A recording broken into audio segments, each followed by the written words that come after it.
Good morning, everyone, or good morning. Let's put myself in higher, like I'll shuffle along a little more. Good morning, everyone. Sorry I didn't stream yesterday. I put it in the pinned.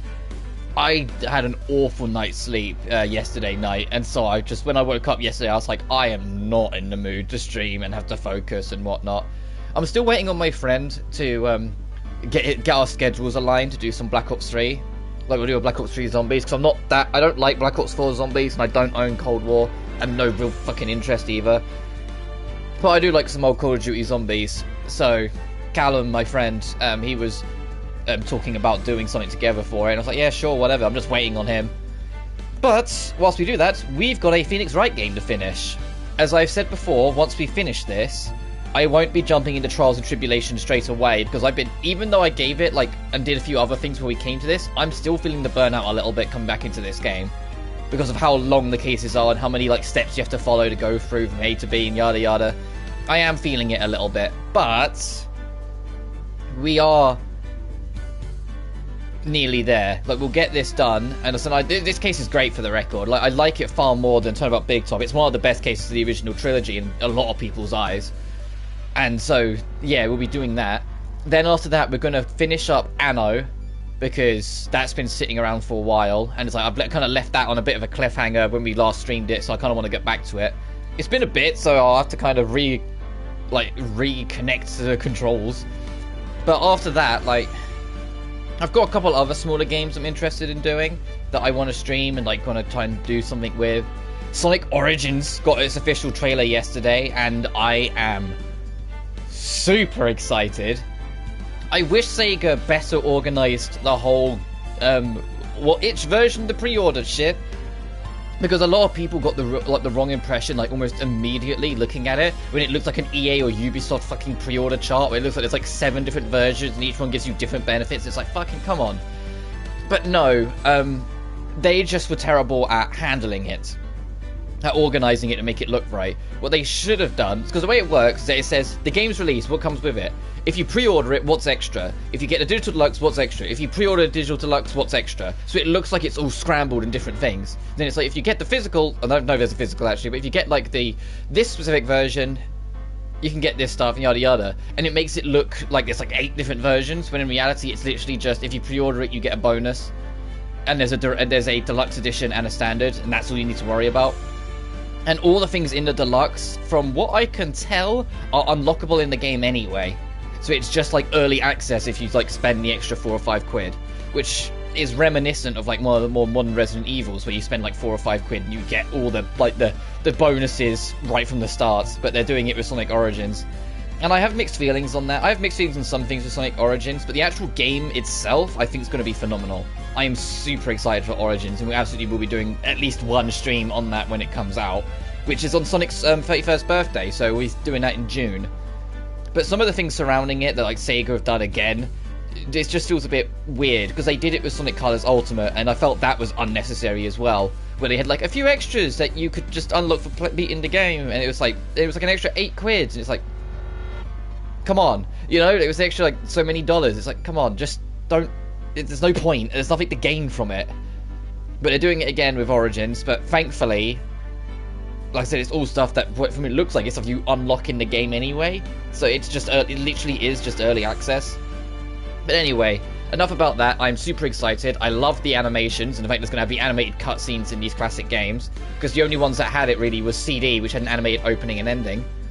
But so to actually have it throughout all of the games, that's going to be super cool. Sonic 3 and Knuckles is the first time that game's had a port in 12 years. That's a big deal. And it's going to be widescreen. So Tyson Hess, Stealth Man, Headcanon, and that whole team, they all finally get to make their widescreen HD remastered Sonic 3 and K that they pitched to Sega 8 or 9 years ago.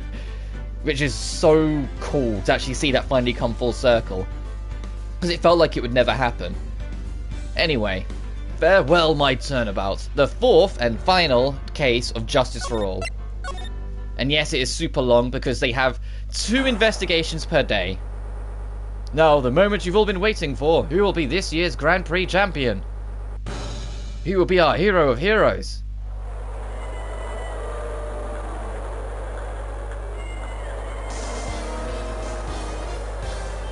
Would it be last year's runner-up, the Jamin Samurai? Or maybe Captain Saipan, all the way from the lovely tropical island of Sapan? As the students certainly starry for winning. The global hero on Yankapon doesn't want to go home without the prize. We hope Lady Luck is with all our heroes tonight. And now, the winner of the 3rd annual Hero of Heroes Grand Prix is me.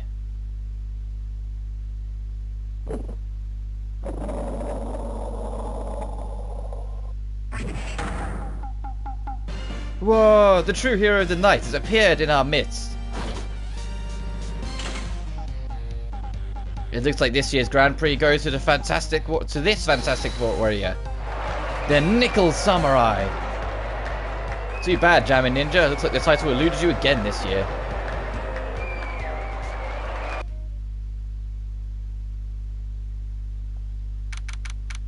March the 20th, 7:42 PM, Gatewater Hotel, Viola Hall. Alright, yeah, did you hear that, Nick? Did you? The Nickel Samurai, he did it! Yeah, he sure did. I'm getting too old for this. I'm proud of the guy for doing the series justice. So the person everyone was cheering for? I guess he got the prize. Yup. You know who we're talking about, right, Pearly? The Nickel Samurai? No, every Sunday I only watch the education channel Kids Masterpiece Theatre. Okay, that's it. From now on, it's the Nickel Samurai. All the kids watch it. Do you like the Nickel Samurai too, Mr. Nick? Nah, Nick's an old fart, so he's not allowed to watch it anymore. That's right, but I do like Kids Masterpiece Theatre. Hey, I didn't know you were so young at heart, Nick. Mr. Nick, you're a grown-up. You're not allowed to watch it anymore. You're supposed to act your age and have interests that match. Very important. I still watch SpongeBob at the tender age of 22. Yeah, it's only the first 3 seasons, but still. Oh, give it a rest, Pearly. Looks like I made the right choice in inviting everyone here. I'm glad you're all having a good time. Oh, it's like a dream. Yeah, too bad for the Jamming Ninja, though. Last year, he lost to the Pink Princess Roy of Little Old Tokyo. I thought this might be his year. Yeah. Oh hey, did anyone else think that the Jamming Ninja looked a bit different today? Different? What do you mean? Well, he wasn't carrying his bright red guitar. Yeah, you're right. Strange he'd walk around without his signature guitar. I'll never understand these people and their shows. Anyway, Mr. Powers, thank you very much for tonight. Oh, it was nothing. I owe you one, so it was just my way of saying thanks. Hey Nick, come on. It's time to get going to the lobby. There's a post-ceremony stage show that's supposed to start real soon. And then I heard there's going to be a press conference after that. A press conference? Is he going to make a speech about winning this year's prize? Well, not exactly. Something about the Nickel Samurai confessing something. Confessing? Sounds pretty serious. Oh, Nick, come on! You don't want to be the last ones there, do you? Yeah, Mr. Nick, do you? Why me? The show doesn't even start for another 20 minutes.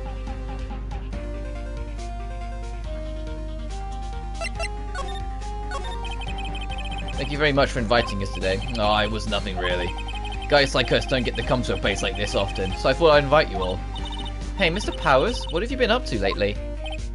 Well, since the Pink Princess successfully wrapped up last month, I've been on a kids' exercise show, while wearing a rabbit mask on my face.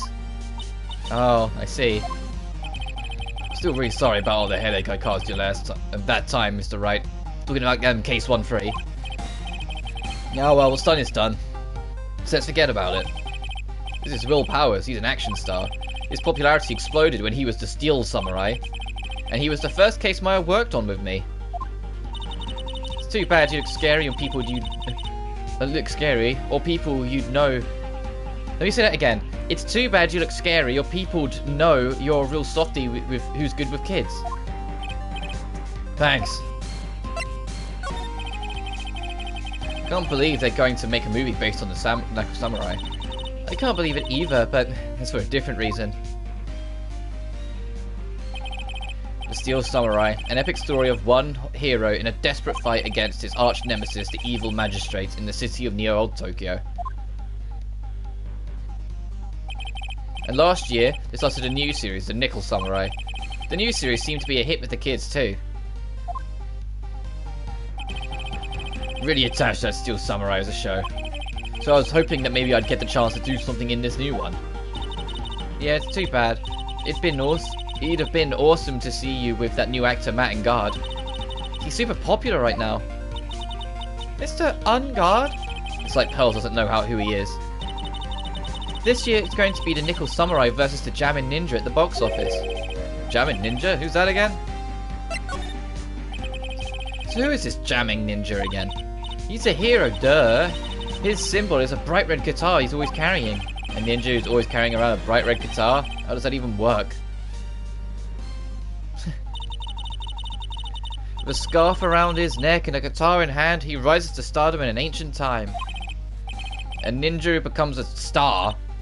Yeah, a ninja who becomes a star. There's a strong rivalry between the two of them. Global Studios is Nickel Samurai and Worldwide Studios is Jammin' Ninja. They even air at the same time. You know what I heard? I heard those two don't get along at all. The Nickel Samurai's Engard, and the guy who plays the Jammin' Ninja, I mean. Samurai speaks French? Oh, you mean Matt Engard, the actor. I guess even a world of heroes isn't a sparkling happy place. Yeah.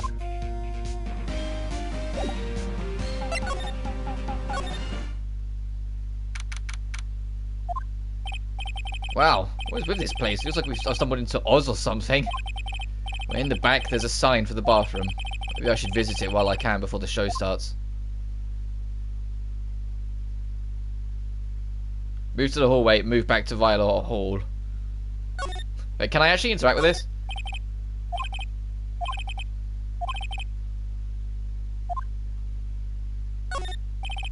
Compared to the flowers on the other side of the hall, these are much more generous. Let's see, record companies, fan clubs, company workers, family. Carrying all the flowers home would be hard, I think. To Mr. Engard from the Global Studio staff. Ah, it'd be nice if lawyers got flowers too. Something like, to Mr. Wright from all your grateful clients.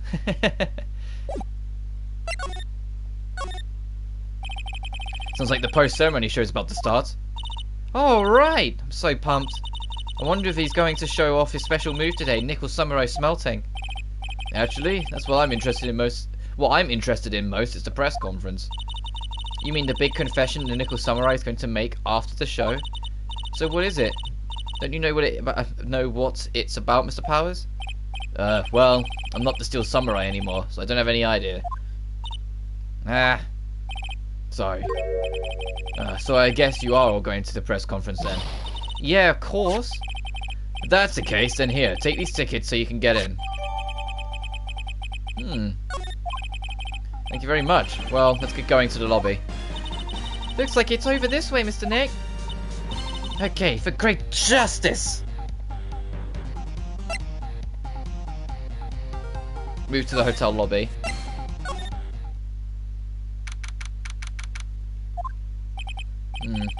A really gaudy hotel would have such a large, gaudy lobby to match. Oh, I think they're going to have a post-ceremony show over there. They're using a compact stage, I see. Oh, I'm all ready to use my special samurai power. Maya looks like she's ready to start a fight. Your attention, please. Your attention, please. The Nickel Samurai's post-ceremony stage show will not be held tonight due to an unforeseen circumstance. What? Why? Ow, you didn't have to pinch me. Pinch yourself if you don't believe it. We are asking for everyone's cooperation at this time. So please, stay where you are. This is a special request from the police. Police? Did they say the police? Do you want me to go check out what's going on? Wait, I'll come with you. Freeze! You two, didn't you hear the announcement just now? I just finished telling you not to move. That voice. I've heard that voice somewhere before.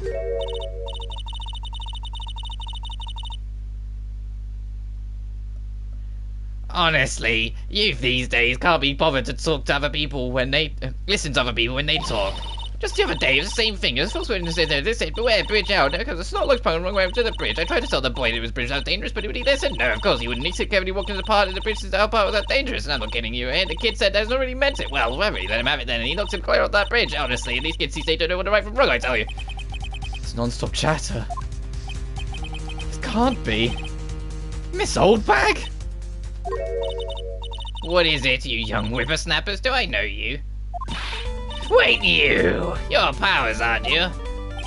Yeah, what happened back then? You didn't even get nominated this year, did you? Oh, that's right. You're doing that children's exercise program, trying to play nice. Yeah, that's me. Thankfully, I still have a job. I love that show.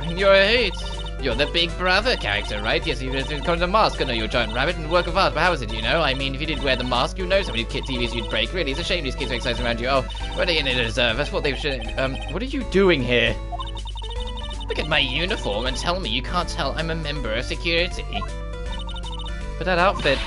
Annoying, noisy brats get the blaster.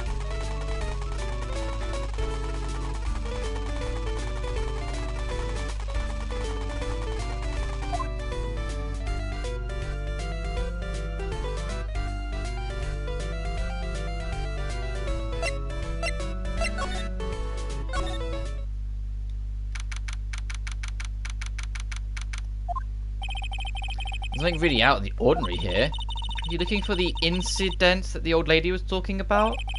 Doesn't look like it happened here. Well, you better go look somewhere else. Alright then, let's try... Excuse me. Ah! Are you by chance Miss Maya Fey? Yeah, that's me. You have a phone call waiting for you at the front desk. Call? I wonder if it's someone from Courtroom Village. What's wrong, Mr. Maya? Oh, nothing. You guys go on ahead and I'll be right there, okay? Okay. Right this way, Miss Fey. Let's go look somewhere else now, Mr. Nick. Yeah, okay. It's a little exciting and a little scary. Back to the hallway we go. I told you I get people the info they want, which means that I've got a right to know. Nope, don't care who you are, pal. We're still investigating, so you can't go in. What's your problem? Just you wait. It'll be all over the morning paper. Scruffy detective, secret scandal revealed. You'll see, I'll get you back. These two sound pretty serious. A southern accent can only mean... Hey, Wright. Oh my fucking god. Hello, Lotta. Come on, do get a favor and tell this cop I'm just doing my job and I got rats. Ah, you. Ah, Detective Gumshoe. Hey, pal, help a guy out. Tell her that only the police are allowed here. This is the scene of a murder, so she should leave this to the pros. Murder?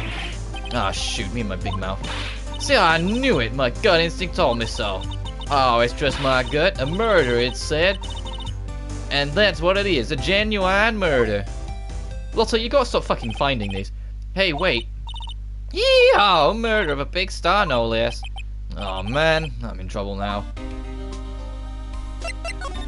What happened, dude? Let me scroll down.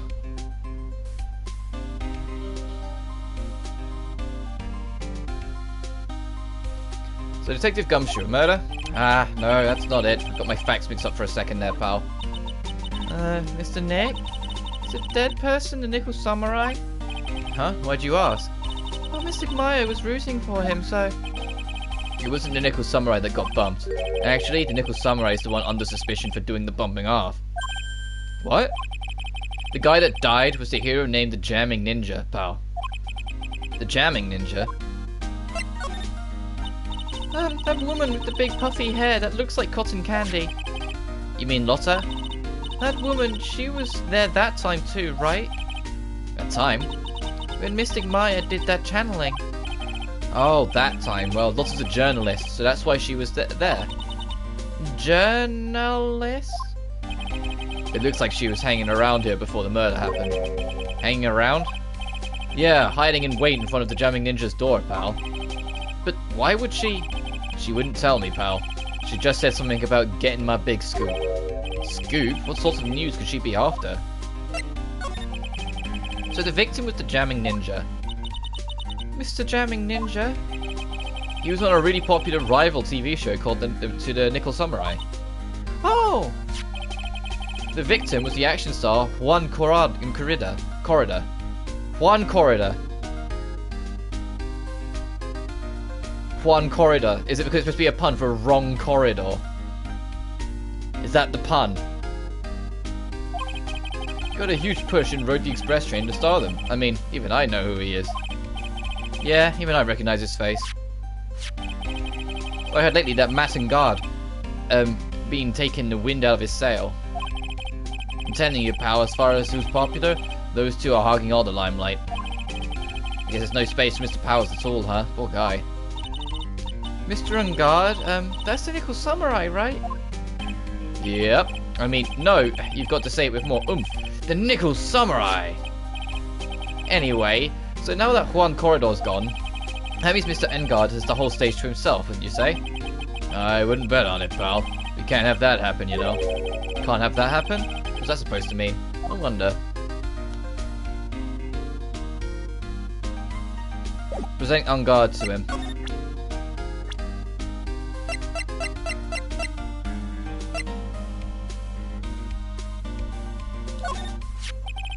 The Nickel Samurai, he really took the Grand Prix tonight. Maya's a big fan of his. Really? No, I'm sorry then. Why are you sorry? Matt and Guard was just arrested, pal. On suspicion of murdering Juan Corridor. What? Why was Mr. Ungard arrested? Sorry, pal, but that's not something I can tell you. We just started the investigation, so we don't want any leaks. It's like yet another Steel Samurai hero is in hot water. Mr. Nick, if Mystic Maya knew about this... Yeah, I know, she'd make me take this case. I know. Move to the hotel lobby. Look, they're making us do a lot of walking around for like 3 spaces. Hey, so what's going on, Mr. Wright? It looks like Juan Corridor has been killed. What? Juan is... It's like he was murdered and a suspect was arrested. That suspect is Mr. Mattengard. You're joking, right? Nope. They arrested the Nickel Samurai on suspicion of murdering the jamming ninja. Ugh, not again. I feel sick. Again? About a year ago, something just like this happened, pals. Still can't believe. No way. No way Matt would. What's Mr. Powers got in his hand? Oh, before I forget, this is for you, Mr. Wright. I got this from the bellboy that came by earlier. A radio transceiver received from Mr. Powers. For me? Why? I don't know. All he said was it was for Mr. Phoenix Wright, the attorney. Matt is the most energetic and active actor out there right now. The Nickel Samurai has really sealed his place as a pop idol, but he kept adding fuel to the fire of his rivalry with Juan anyway. Mr. Juan, he's the jamming ninja, right? Those two would butt heads on everything they could think of. But I'd say that Matt was the one who almost always came out on top. I guess some people only know how to relate to others by butting heads like a ram. Juan said he'd take Matt on this time too, so he joined a rival TV show. And that was the jamming ninja? The stylish Nickel Samurai and the burning jamming ninja. Well, things turned out messy real fast, with those two using their shows for their war. And the final tally? Look around, it's pretty obvious how things ended up. Matt even won the Grand Prix this year. The final win over his rival, I guess. Mr. Ungard was going to hold a press conference, wasn't he? That's what I heard. Though if you wanted to get technical about it, he was the Nickel Samurai's conference. The Nickel Samurai? Yeah, he was supposed to wear his costume and give the press conference that way.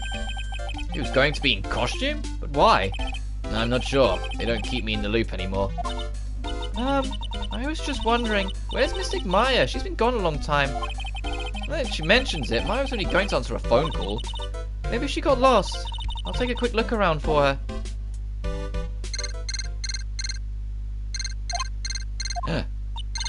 What is it, Mr. Nick? I'm not sure. Waiting from this transceiver. Yes? Hello? Wright here. Is this Mr. Phoenix Wright, the attorney? And you are? You don't need to know who I am. I think you have other things to be concerning yourself with, such as... Oh, Nick! Mystic Maya! Maya? So, Mr. Wright, wouldn't you agree that the more important issue is the fate of the girl? Her fate? Does he mean what I think he means? Maya, where are you? You hurt? Come now, don't fall apart on me yet. No, this can't be. Now that I have your attention, Mr. Attorney, I have a modest proposal for you. If you do what I require, then I will return to you your valuable item unharmed. What is this called again, in your fancy lawyer terms? Kidnapping for ransom. Yes, that's it. This is a kidnapping. Ah, Mystic Maya! Mystic Maya! Sight. He's fading away. Maya's been kidnapped? You there, Mr. Attorney, you there. How much? How much do you want? Very good, Mr. Attorney. I'm glad you have such a good grasp of the situation. I often state your condition, then return my... Money is not what I seek. What? What I want is a certain verdict. I would like a complete acquittal. Complete acquittal? What in the world have you done to need... I am not the person you will be representing. What? You are currently at the Gatewater Hotel, are you not? And I know that a murder has just taken place there. Juan Corridor was killed, and the suspect is Matt and Guard. You are, as expected, quite on top of things, Mr. Attorney. Now then, what I want is very simple. I want you to obtain a complete acquittal for Matt and Guard. Matt and Guard? But why? He did not kill anyone. I can attest to that. However what? However, someone is framing him for the murder. A very smart someone who is setting him up to take the fall. If I agree and do what he wants, can I believe he'll keep his end of the bargain? You are, of course, at liberty to take me at my word or not. However, there is one thing you can take as fact. Right now, your very precious item is with me in my possession. Help! Nick! Maya! You have 2 days. Of course, tonight you will be in questioning with police. But the trial is in 2 days. At that trial, you will win a not guilty verdict. Remember, you only have one chance. One chance, Mr. Attorney. One? You expect me to get a not guilty in one trial day? Yes, exactly. I don't believe I was wrong in choosing you, so don't let me down. Ah! Oh yes, that's right. Now that I am playing the role of the kidnapper, I can't pass up this chance to say, and don't even think about calling the cops. Not great, but you get the idea.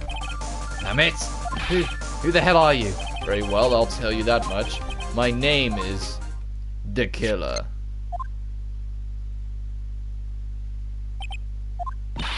Mr. Nick! Where's Mystic Maya? She's been kidnapped. Oh, it's not my fault. I knew I'd gone to Mystic Maya. It's not your fault, pals. It is, Mystic Maya. Mr. Wright, I think we should tell the police what's going on. No, we can't do that. If we do, who knows what will happen to Maya.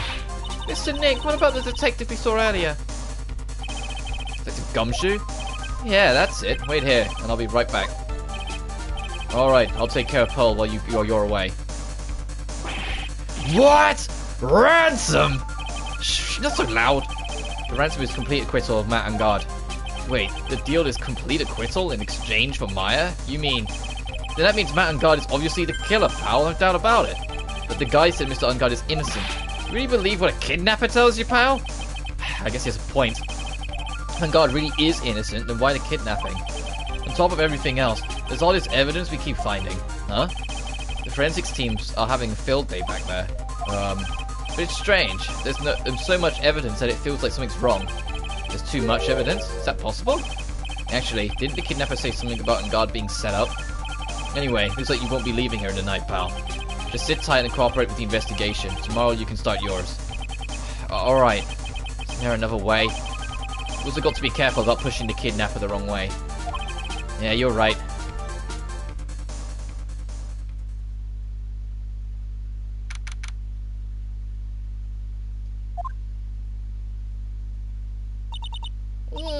Ow, my head. Where am I? I wonder if I'm still in that hotel. What happened to me?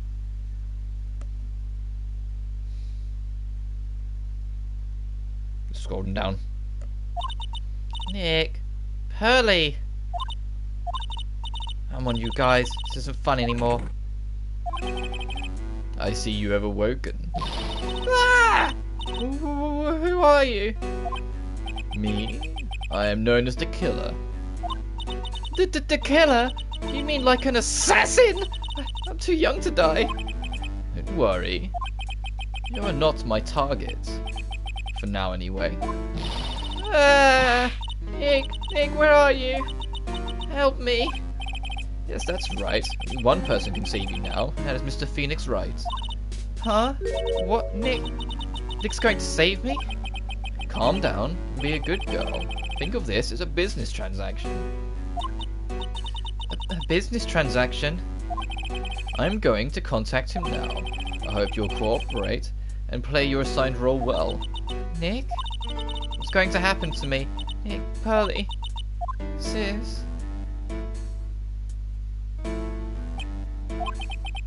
Is this Mr. Phoenix Wright, the attorney?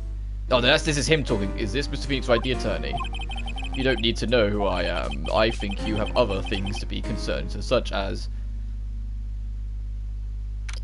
I thought it went blank. That question might be anyone, but I realized quite quickly. No. That was supposed to be the Killer.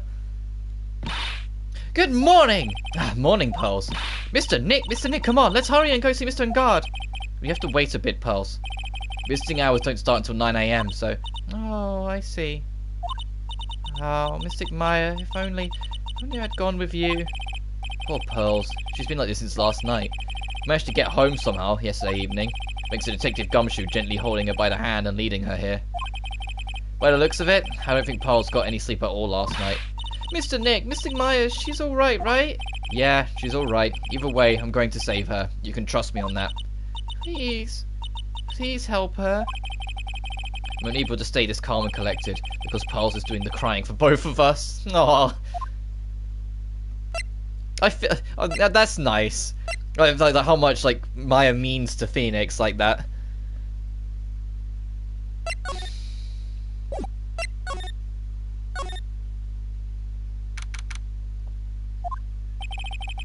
Couldn't wait for visiting hours to start. Oh, doorbell. 1 second.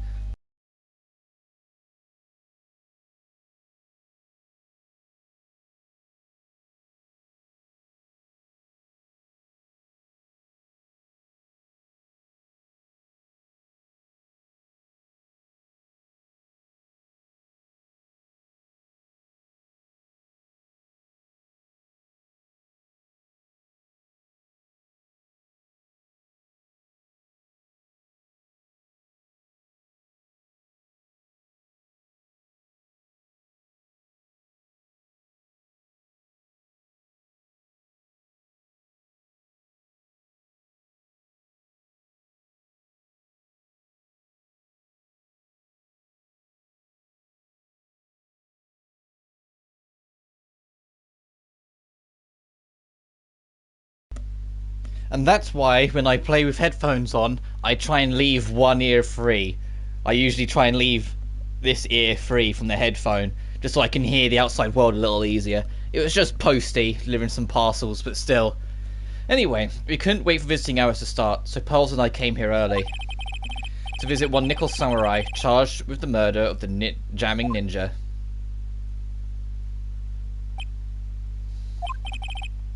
Good morning. How are you today? I know this situation might be a little tough for you. Oh, sorry, dude. I already signed up. Excuse me? I already have life insurance. I signed up a long time ago because my job is, you know. Oh, no. We're not insurance salespeople. Really? Dude, I really don't need that right now either. Fire extinguishers, I mean? The building isn't my house, so... No. We're not here to sell you fire extinguishers either. I'm a lawyer. My name is Phoenix Wright. A lawyer? Hold on a sec. I'm gonna ask my manager, okay? Nickel Samurai sure is a strange person, isn't he? I think strange is an understatement. Sorry about that. You're just in time. Huh?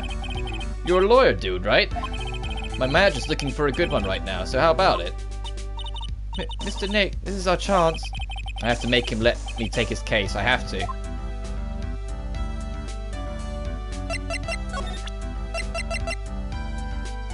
You have to present this to him first. Wow. Mr. Nick, what are you going to do with that? I don't know yet, but I figured I could at least show it to him. Is that a transceiver? Hey, it looks like a real nice one, too. I got it as a present from someone. Interesting.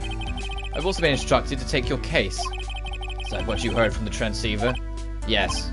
Dude, that's terrible. Don't let some disembodied voice boss you around. Coming from a man with a cell phone in his wrist.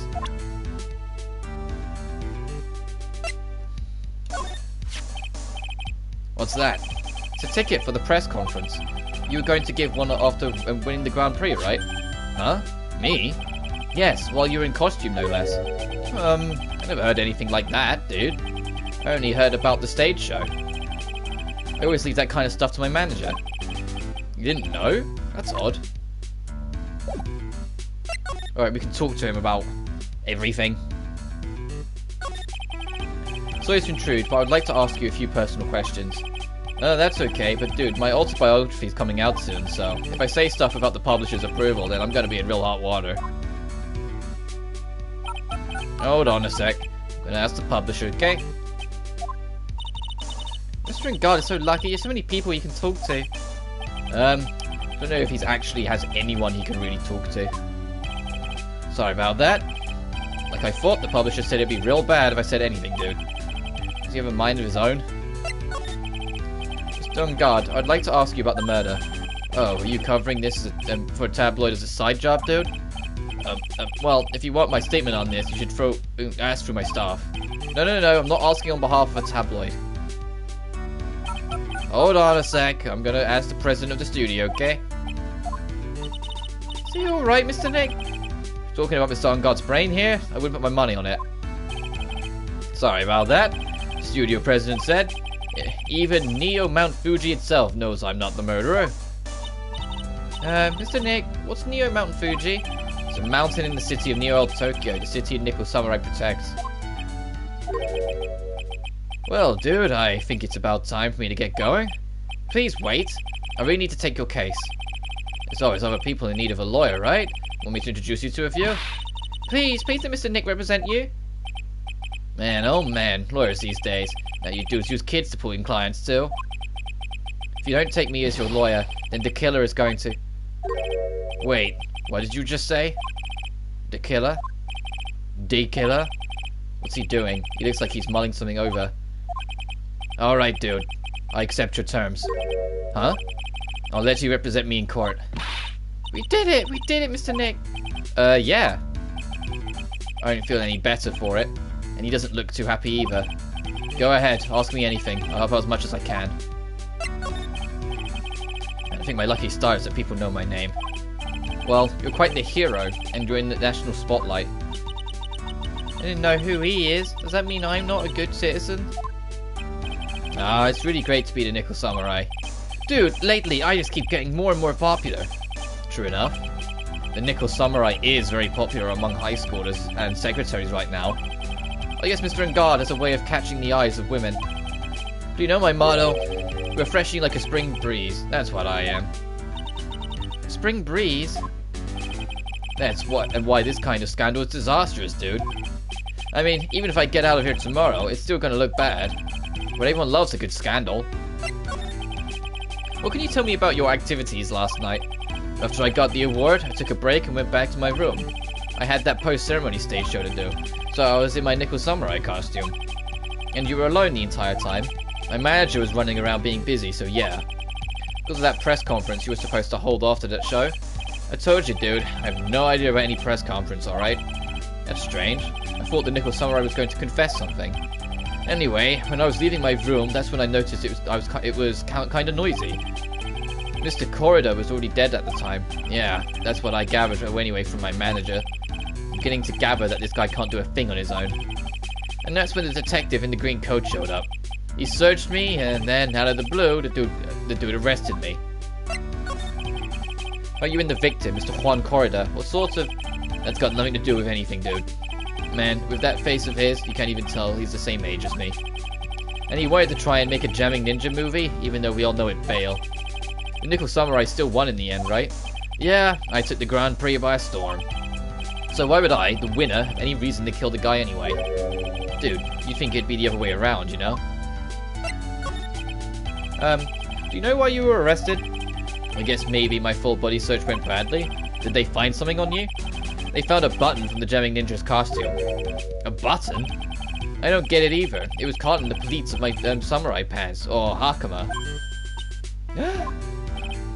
Dude, I really think someone planted it there, though. I'm serious. I wonder if that's what really happened. I guess it's about all I'm going to get out of him. Mr. Nick? Yeah? Let's ask one last thing. Let's test Mr. On guard to see if he really is innocent or not. We can do that? Yeah. If you use this, maybe Maya's Magatama, he won't be able to hide any secrets from you, Mr. Nick. I'm sure of it. I get it. Mr. On guard, I'd like to ask you one more question. Please answer me honestly. What is it, dude? Did you kill Mr. Juan Corrida? Please put the phone away and answer this question yourself. Alright, just so we're clear, dude. I didn't kill anyone, and that includes Juan Corrida, okay?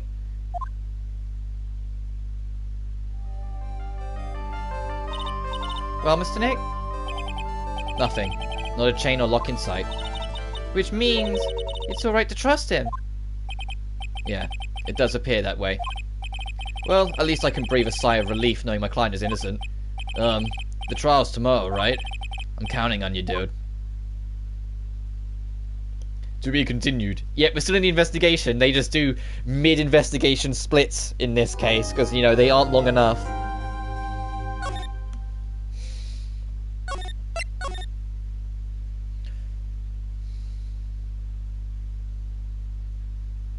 Holy shit. Part 2 is so big.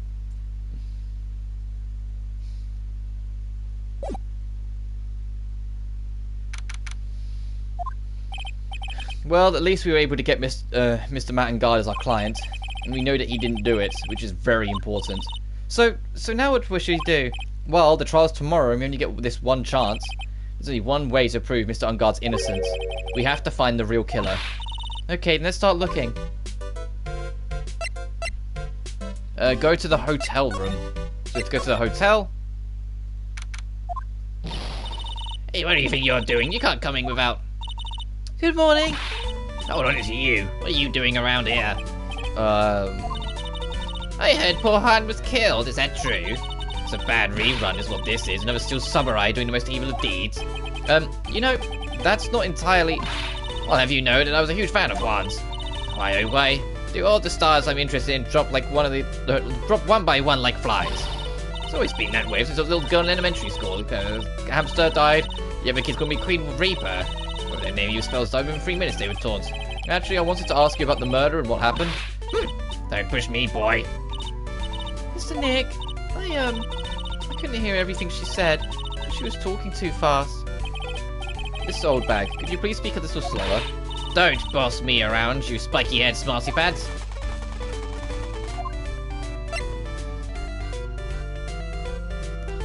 We're going to keep moving.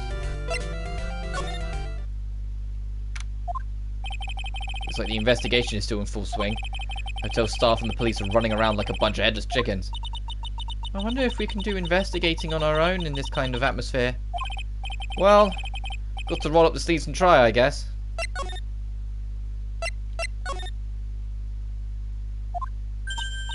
Hey, you're here. Been waiting for you, Mr. Lawyer. Lotta. Hey, there's a cop feller. The thief showed his face. What?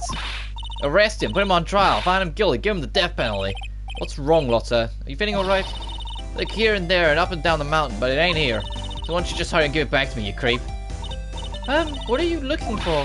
My camera, C-A-M-E-R-A. It's my lifeblood. I'm gonna die without my $700 camera. Your camera?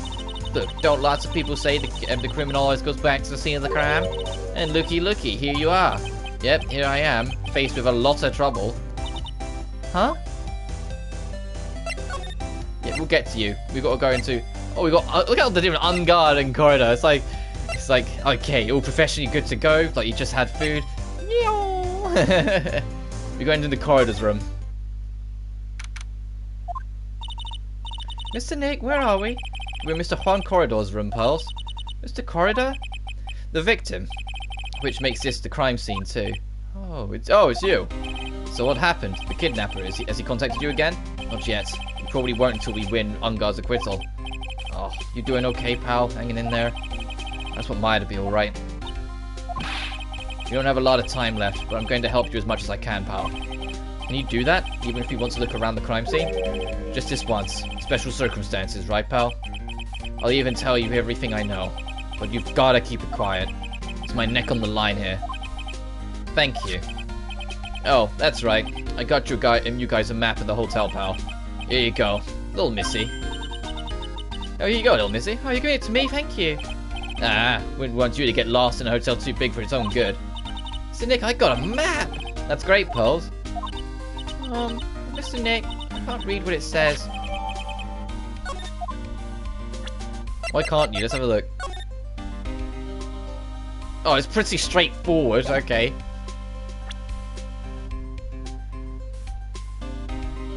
Examine the wine glass on the right screen. No, let's move.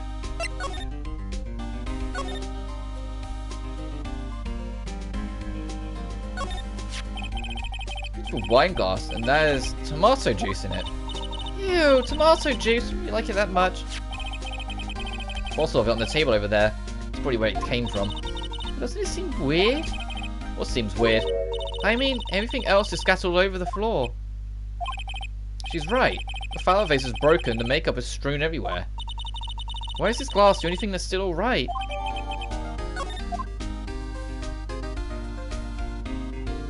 The guitar case on the floor. It's a guitar case, I guess. It'll beat up, but still usable. That's strange, the guitar's not here. Maybe he forgot to bring it to the show? But Mystic Maya, she said the bright red guitar was the Jamming Ninja's signature item. That's true.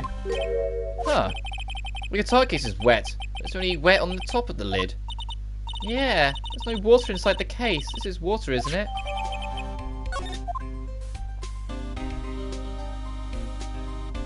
Talk to Gumshoe. Do you know what was the cause of death? Well, technically, the final autopsy report isn't out yet, but one look at the victim should tell you, pal. It should? Yeah, it's the picture.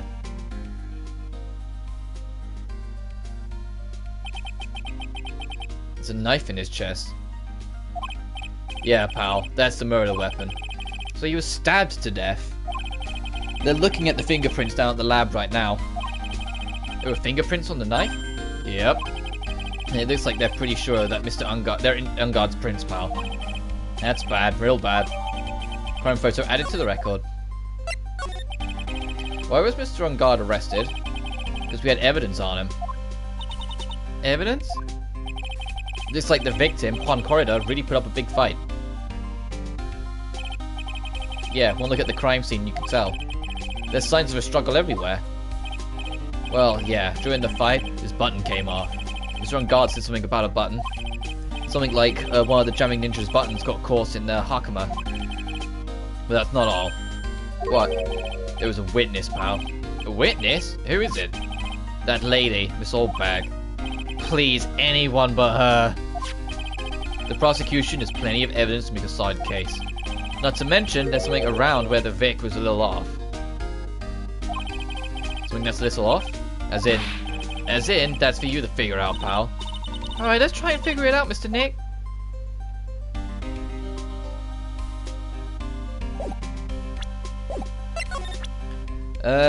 Present the wine glass.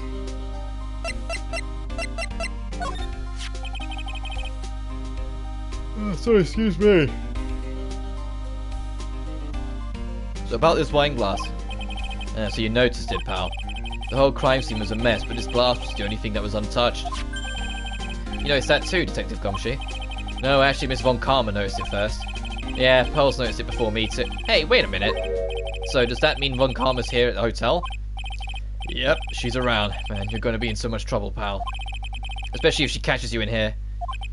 Well, you can bet the instant I see her, I'll be running the 1,000-meter dash. What's that beeping noise, Mr. Nick? I've heard this sound somewhere before. It's Miss Von Karma. Huh? For some reason, whenever I hear that sound, she pops up nowhere and whips me. Come to think of it, that's exactly what happened last time. Sorry, I gotta make myself scarce. Later, pal. Ow! At last, you reveal your true nature, Mr. Phoenix, Wright. Would it be too much to ask you to be nice to me for a change? So you're the type to steal information from pitifully hopeless detectives. That's very dishonorable of you. Ow. Hey, don't you dare run away, Scruffy McTrenchcoat. Oh, she started giving nicknames as well. But you know, it's very classy, like on-the-point ladies going, Scruffy McTrenchcoat, get back here. I didn't think the detectives of this country could be this pitiful. Detective, come here for a second. Yeah, ow, ooh.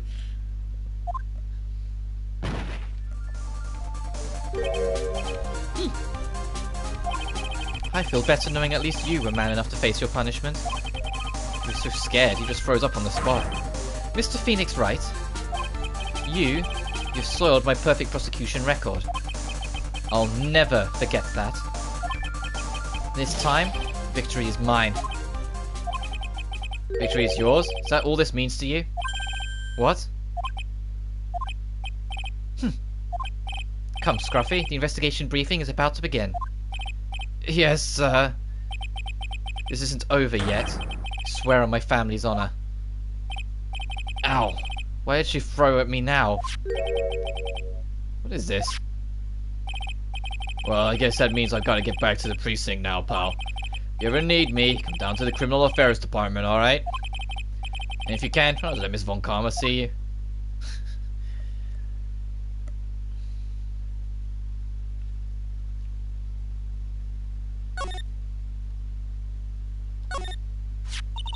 Mr. Nick, what's this piece of paper? Called an autograph.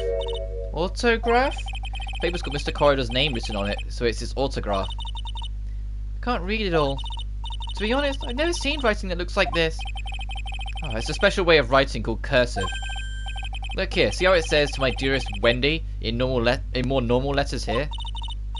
This sloppy, unreadable writing is crazy and cruel to give this to someone. Hold on.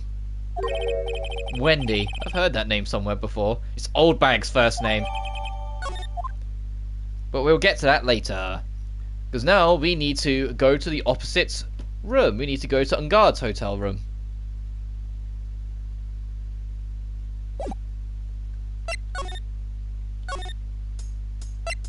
Still not dealing with you yet. Where are we? We're in Mr. Matengard's dressing room. This is our client's room. May I help you with something? You're Mr. Ngard's lawyers, correct? I gathered as much. I also looked for lawyers on my end, but to no avail. How did you know I'm his lawyer? You were just saying that he is your client. In a situation like this, the only person who would use such a word would be his lawyer. Wow! It's a simple deduction, really. The trial is tomorrow, and Mr. Ngard's situation is looking rather grim. So you came here, one stop in your mad dash, to find clues to build his case, correct? Well, you're not totally right, but you're not totally off either. You're not the time to be showing off, Mr. Nick. I am Adrian Andrews. I hate to waste time, so let's get down to business. Alright.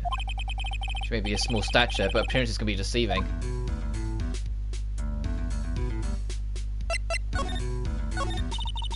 I assume the first thing you need to know is what everyone was doing that night, correct? Yeah, that's correct. Then I will tell you. Before the award ceremony, I had dinner with Mr. Ngard.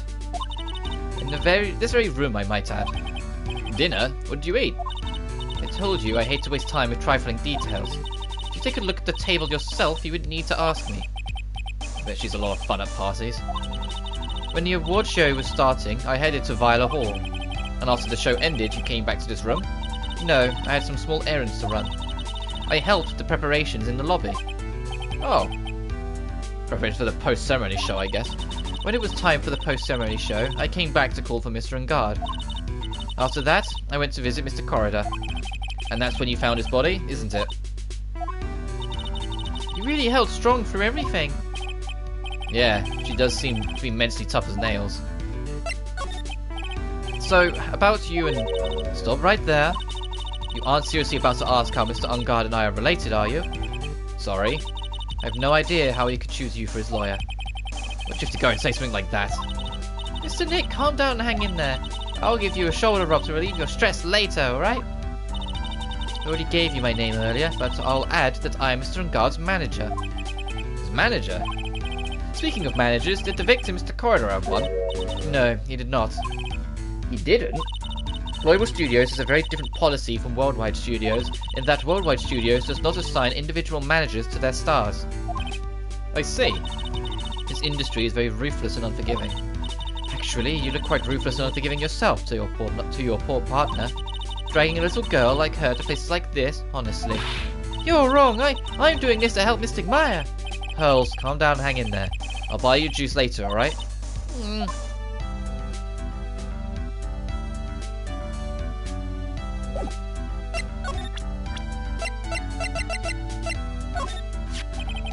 Do you know the victim, Mr. Corridor? Yes, I knew him. The world is such a small place, after all. Do you know about his rivalry with the Nickel Samurai? Honestly, they were like children when it came to that. Time and time again, those two competed with each other over the most trivial things. If either of them wasn't so stubborn, then maybe no one would have needed to die. I've got a hunch that this woman knows more than she's letting on. She must know why Juan Corridor was killed. Do you have any ideas as to why Mr. Corridor was murdered? Why would you ask me about such a thing? I'm just doing my job, so do you have any ideas? Yes. Miss Andrews? Sorry, but there's nothing more than I have to add to this conversation. Is that a psych lock, Mr. Nick? Yeah. They're getting to be more and more of these lately. We're going back to the Violet Hall. Hi, Lotta, bye, Lotta.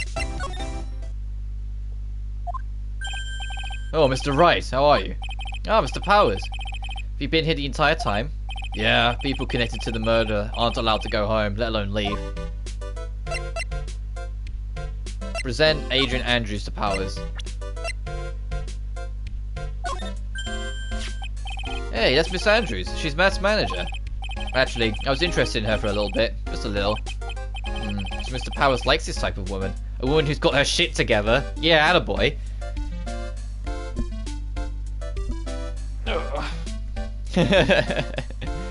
I'm kidding. You like whoever you like. What do you know about Miss Andrews? Well, see, here's the thing. I don't really know her, you know? There's sort of a small rumour going around about her right now. A rumour? Ah, if you're interested, I'd be glad to share what I know. So happy, it looks like a lion has just found the next meal. Can you tell me a little more about this Nickel Samurai TV show? Okay.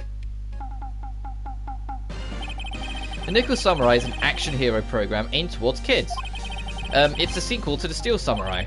I see. This time, there are 3 samurai brothers, Aluminum Samurai, Tin Samurai, and of course, the Nickel Samurai. It's a Love Y in Neo Tokyo. I see. Wait, a Love what? A Love Y. This girl, Sayo, works at a tea shop and all 3 guys fall for her at the same time. Oh, I guess the Y shape is like the 3 brothers colliding over this one girl. Anyway, Sayo is actually the daughter of the evil Strawberry Clan's leader. Sounds like an unusual situation, like Romeo and Juliet 3 times. Yeah. Strange thing is, this sort of forbidden love story is really big with the office ladies. Yes, Pearl? What happens next? I want to know. Miss Sayo, does Mr. Sayo fall in love? She does, doesn't she? Every Sunday at 8 AM. I'm going to stop watching Kids Masterpiece Theatre starting this week. Can't believe she's really considering it. So what's the Jamming Ninja TV show like? It started from a remake of an old movie, to tell you the truth. The Jamming Ninja, like the samurai shows, is geared towards kids. It's the story of a ninja who can't scale a wall but became a big pop star anyway. What? He was really lousy ninja, absolutely couldn't do any ninja things right at all. But boy could he sing! With his trusty bright red guitar in hand, he took the ancient world by storm. A ninja with a bright red guitar. And then the final fight in front of his beloved Princess Misala, jamming versus the Muramachi 5. Suddenly, A brave hero catches a not-so-jamming cold the night before Battle 3. Oh, that's too bad for him. Yeah. That kind of pop music-based love story is something high school girls really like. Yes, Pearl? What happens next? I want to know. The jamming ninja. Will you be able to sing? What about Princess Missula? Every Sunday at 8 AM. Which show should I watch? Can't believe she's really considering it. Would you mind telling me about this gossip? Oh, so you are interested in it. I figured you would be. Yeah. Such a weakness to celebrity gossip too. Oh, really? You too, huh? Yeah, take a look at this. It's like a tabloid Miss Oldbag would read. Alright, let's see here. Jamming Midnight Rendezvous. So the mysterious yet beautiful manager to the stars, Miss AA. You see now, don't you? What? You can't still pretend to be in the dark, Mr. Wright. Juan Corridor didn't have a manager of his own. Which means, if we're talking about a certain manager with the initials AA, Adrian Andrews. Yep, exactly. This is big news. But it seems kind of odd. That woman, Miss Andrews, together with the biggest rival of her clients? It's that wonderful thing that can only happen between two people. Mr. Powers looks so happy. Powers is just following along, not having any idea as to why he's smiling. Well, like the saying goes, one man's garbage is another man's treasure.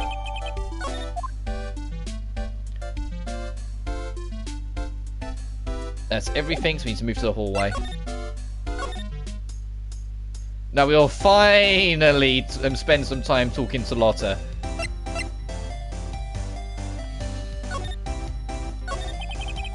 So you lost your camera.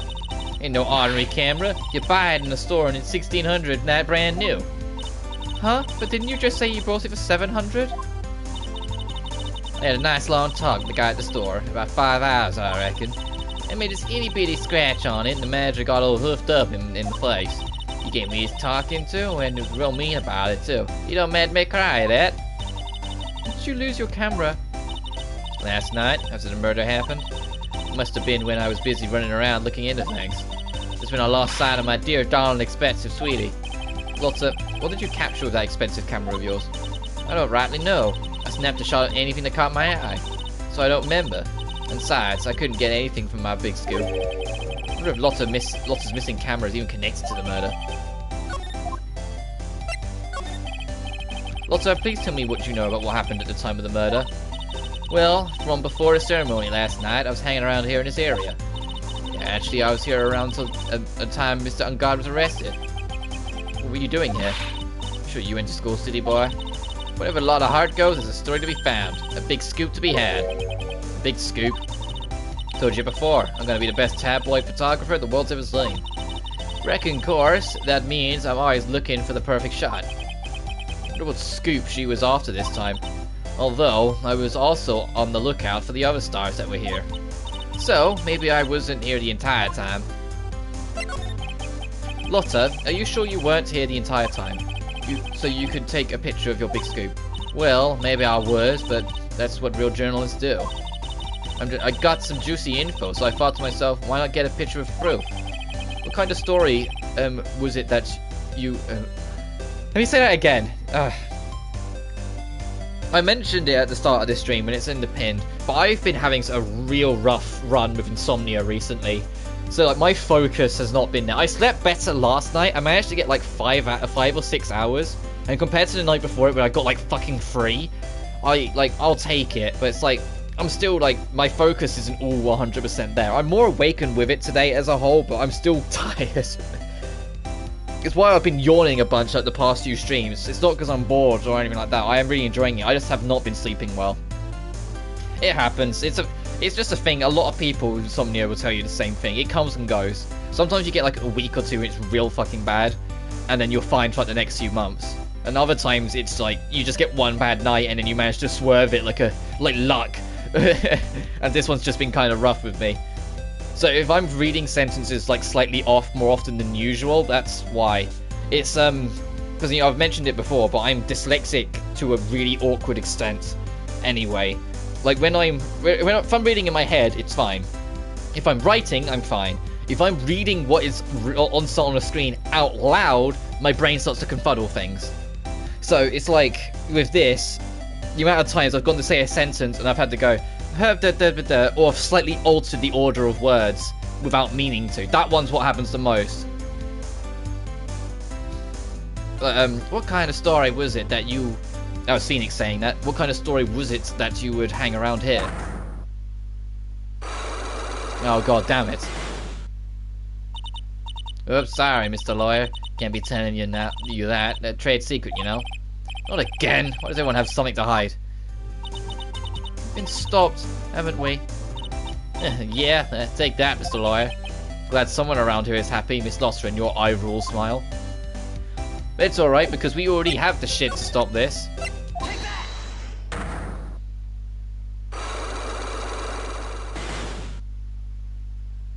We already know what her scoop is.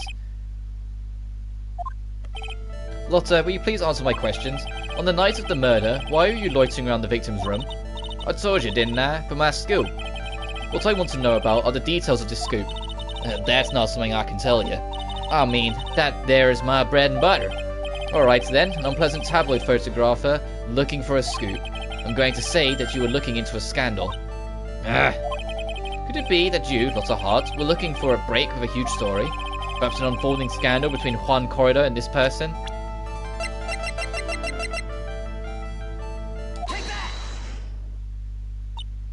That woman. She's Adrian Andrews, Matt and Guard's manager. The Nickel Summarized manager caught secretly meeting with his rival, the Jamming Ninja. It would be the hottest story of the season, wouldn't it? You're pretty good at this guessing thing, Mr. Lawyer. But you can't just make up any old thing and think it'll make the papers. You gotta have backup. Backup? Yeah. You gotta have that, that's, what's it, news source. You mean news source. That's it. So show me something that shows that Juan guy had something with Miss Andrews. The magazine clipping. This is the article from a certain weekly tabloid. Jamming Midnight Rendezvous. To the mysterious yet beautiful manager to the stars, Miss AA. Mr. Corridor didn't have a manager of his own. What's more, his rival, Mr. Unguard's manager, Adrian Andrews, she has the initials AA. You saw this article and then thought to take some pictures of them as proof. That's why you were lurking around Mr. Corridor's door last night.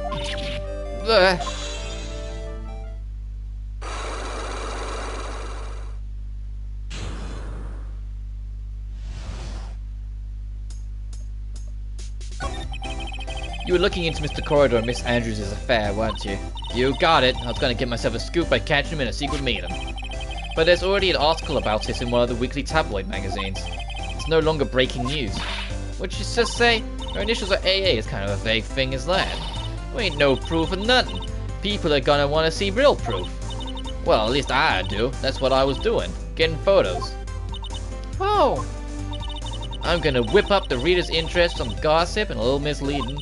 And spice it up a little and have myself an exclusive story.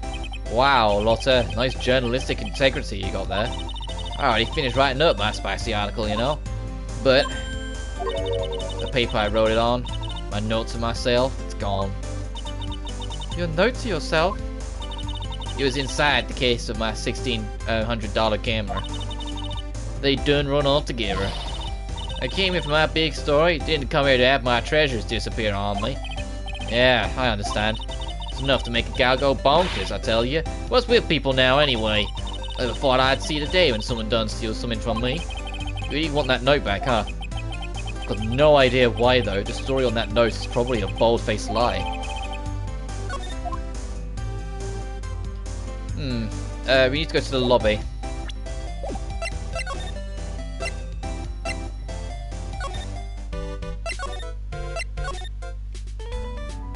Oh, jeez, we gotta talk to her. Hang on, let me scroll my guide down.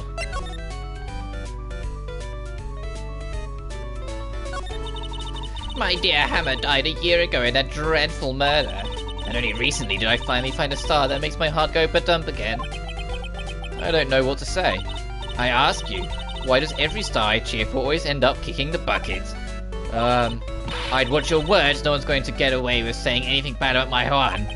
Well, I haven't said anything. Well, I don't believe a word that woman says anyway. Huh? What woman? That irritating backwater girl with the afro and the horrible country accent. I mean, what is the manner of speaking supposed to be, and why does she never stop?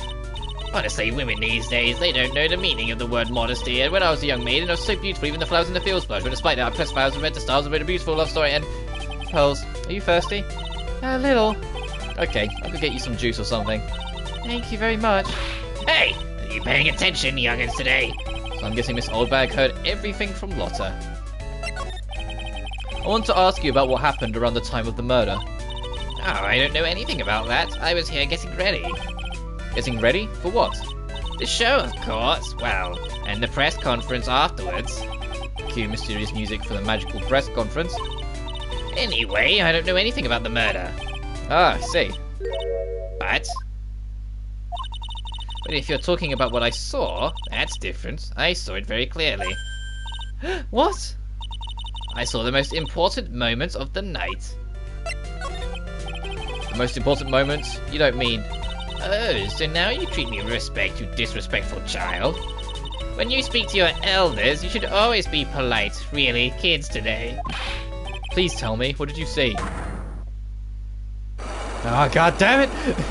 This is why we don't talk to... That's why we... Oh my god, 4? The murder last night was gruesome, wasn't it? But then, what murder isn't? Please don't stray onto another tangent. Please. To hear more, then show me your respect and bring this lady a present.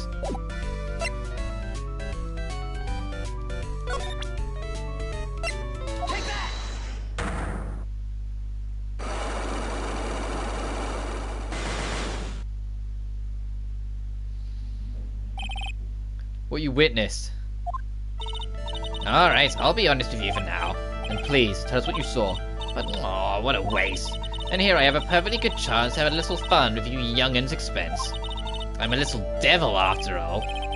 Doesn't that imply you aren't a good person? Alright, I'll give you what you want.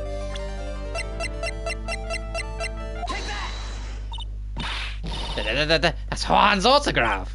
Yes, it is. And it even says to my dearest Wendy on it.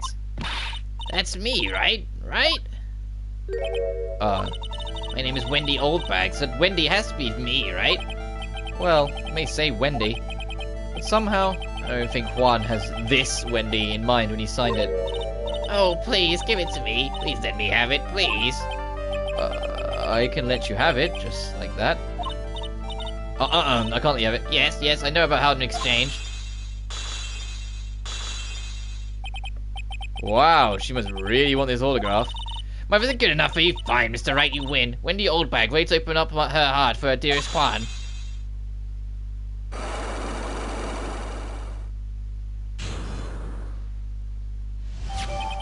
Autograph given to Wendy.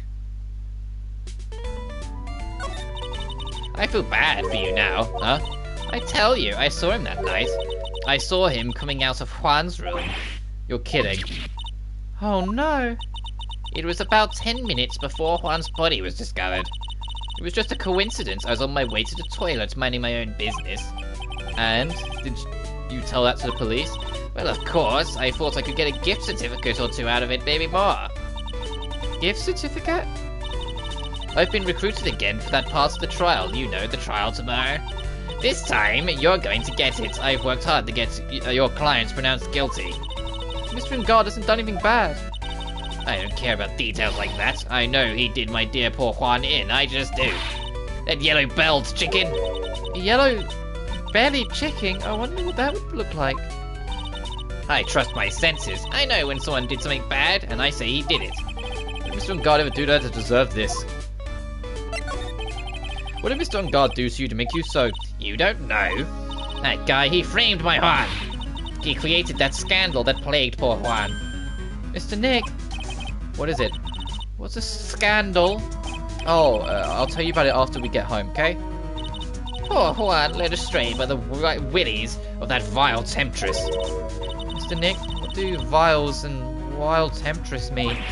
How about we just listen to what Mr. Oldbag has to say for now, okay, pals? So, Miss Oldbag, who is this woman you're talking about? Adrian Andrews, of course. Who else? That guy, he shoved the girl onto Juan on purpose. His own manager, but why? I thought lawyers were smart. It was to create a scandal to make Juan lose face. The girl drove Juan into a scandal that dragged his reputation through the mud. Sounds like a pretty standard definition of a scandal to me. Why did you know about that anyway, Miss Oldbag? I'm one of Juan's biggest fans. I'm always out there gathering information. There's nothing I don't know. And do you have proof that Mr. Ungard did what you say he did? Next week's issue of a certain magazine says so. Ugh, of course, a tabloid. Next week? Doesn't that mean it's something people don't know about yet? Why would Miss Oldbag have information like that? And where did she get it?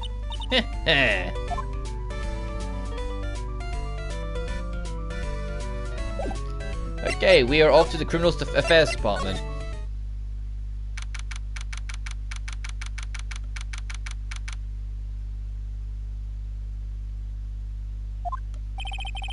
Detective Gumshoe said they had an investigations briefing. Yeah. Oh, he's back. Hey, so you came, pal. Why the blunt greeting? Because there's nothing to be friendly or happy about. What do you mean by that? Well, things look perfect this time around. The evidence and testimony are airtight. But we can't just roll over and die. We have to stay positive.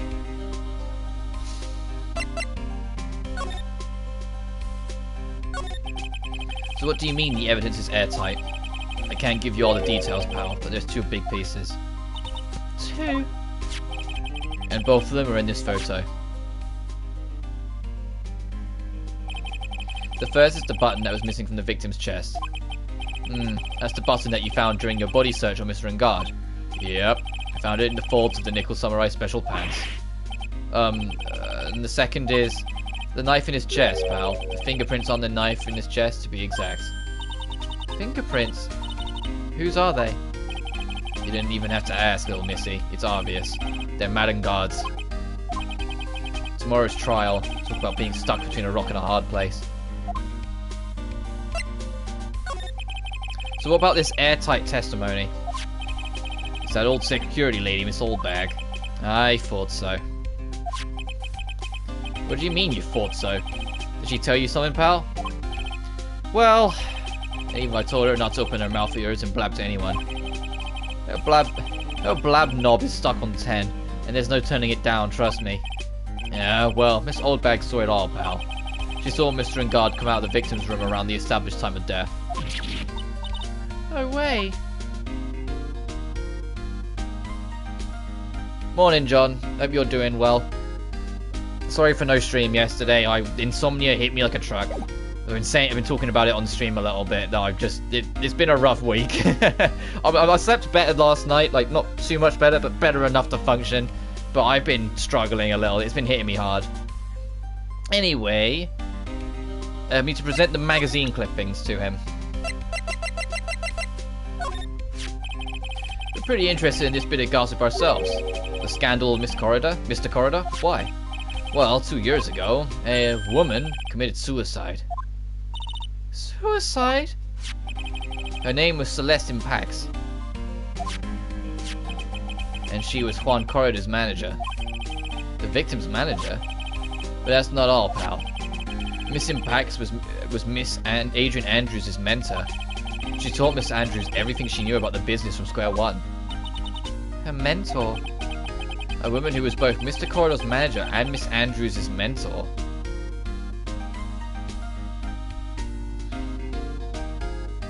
Just beat Horace Dad and remind yourself. Cheers, dude. Oh, so you've made fucking progress then. You've met my favorite character then. You've met Futaba.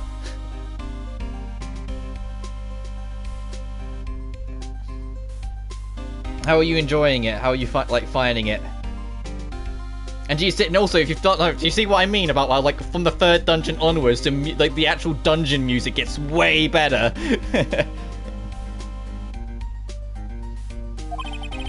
Does suicide have something to do with this case? You want to know more about her, pal? She was the victim's manager and also Miss Adrian Andrews' mentor. Oh yeah, she's great. It's been 2 years since her suicide, and now those two are linked again by another death. Or maybe it's just a coincidence, but... I am getting sick of dealing... Oh, hang on, let me put my phone on charge. With one foolish idiot after another. Miss Von Karma. You can't seem to stop allying yourself with the enemy, can you? I don't need a traitor in my midst. You don't mean... I do. Scruffy. You have 30 minutes to get out of here. You are no longer needed. Goodbye. That's... Wait. Please wait, sir. If I don't get this month's pay, I'll stop quiet. If it weren't for traitors like you, I would have won. Is that what you wanted to say? Wait, who? That voice. Edgeworth! I literally can't stop playing. Yeah, Persona does that to you. I love Edgeworth's theme from this point onwards in the series. I love the orchestral fucking remix it gets in like the 5th or 6th game as well. My kindness isn't high enough to turn her into a confidant yet. Oh, fair enough. Yeah, but there's like each Persona game has like 1 or 2, and it's like where you have to like get your confidant stupid fucking like Makoto, like to finish her confidant, like to max it out. I think it's like your intelligence has to be like 2nd highest level to max it out. So like to get to be on like rank 5 or 6. It's insane. But Futaba I beelined for. And I also want you to keep in mind, when Persona 5 originally came out, I was 16, just turned 17. Right? So I was around that age group. Futaba, because she's a first year, she's either 15 or 16. So the age difference wasn't big. When I first went through Persona 5, I had, I kid you not, the biggest crush on Futaba. I genuinely had the biggest crush. I was like, I love this little bean. I want to protect her and love her and cuddle her and buy her things. It's like... Good thing I already maxed it. Fucking hell, dude, you've been busy. It's like genuinely, like, oh, I don't know if I think my t-shirt, my Futaba t-shirt's in my wardrobe still. But I genuinely, when I first went for it, I adored Futaba. I was like, there's only like a year difference between us. I want to marry this woman. Nowadays, like now I'm older, I've transitioned to kind of like loving her as like a little sister type. So it's, you know, so I'm not a weirdo. But you know what I mean? Like, I just adored Futaba. I was like, there's like some nerdy chick who makes like 1,000,001 video game references. Yes, please. Edgeworth. It's been a long time, right? This person, this is Mr. Edgeworth? What am I going to do with you? Still blaming others when things go wrong? You haven't changed a bit, Franziska. You... How dare you show your face to me without a shred of shame upon it? You soiled the Von Karma name, dragged it through the mud. You even ran away with your tail between your legs like the ill-bred dog you are. Are you talking about the Von Karma family creed, to be perfect in every way? Then let's hear it, Franziska. How are things going? I hear you're having a rough time maintaining perfection in this country. You seem to be getting crushed under the weight of it all. That's why I came back. Keep your assumptions to yourself. I haven't given in yet. I won't lose. This case is mine. I'll never hand it over to you. Never. Mr. Phoenix Wright. I will see you tomorrow in court. It will be a clinical lesson of the meaning of total victory. Still the same wild mare she always was.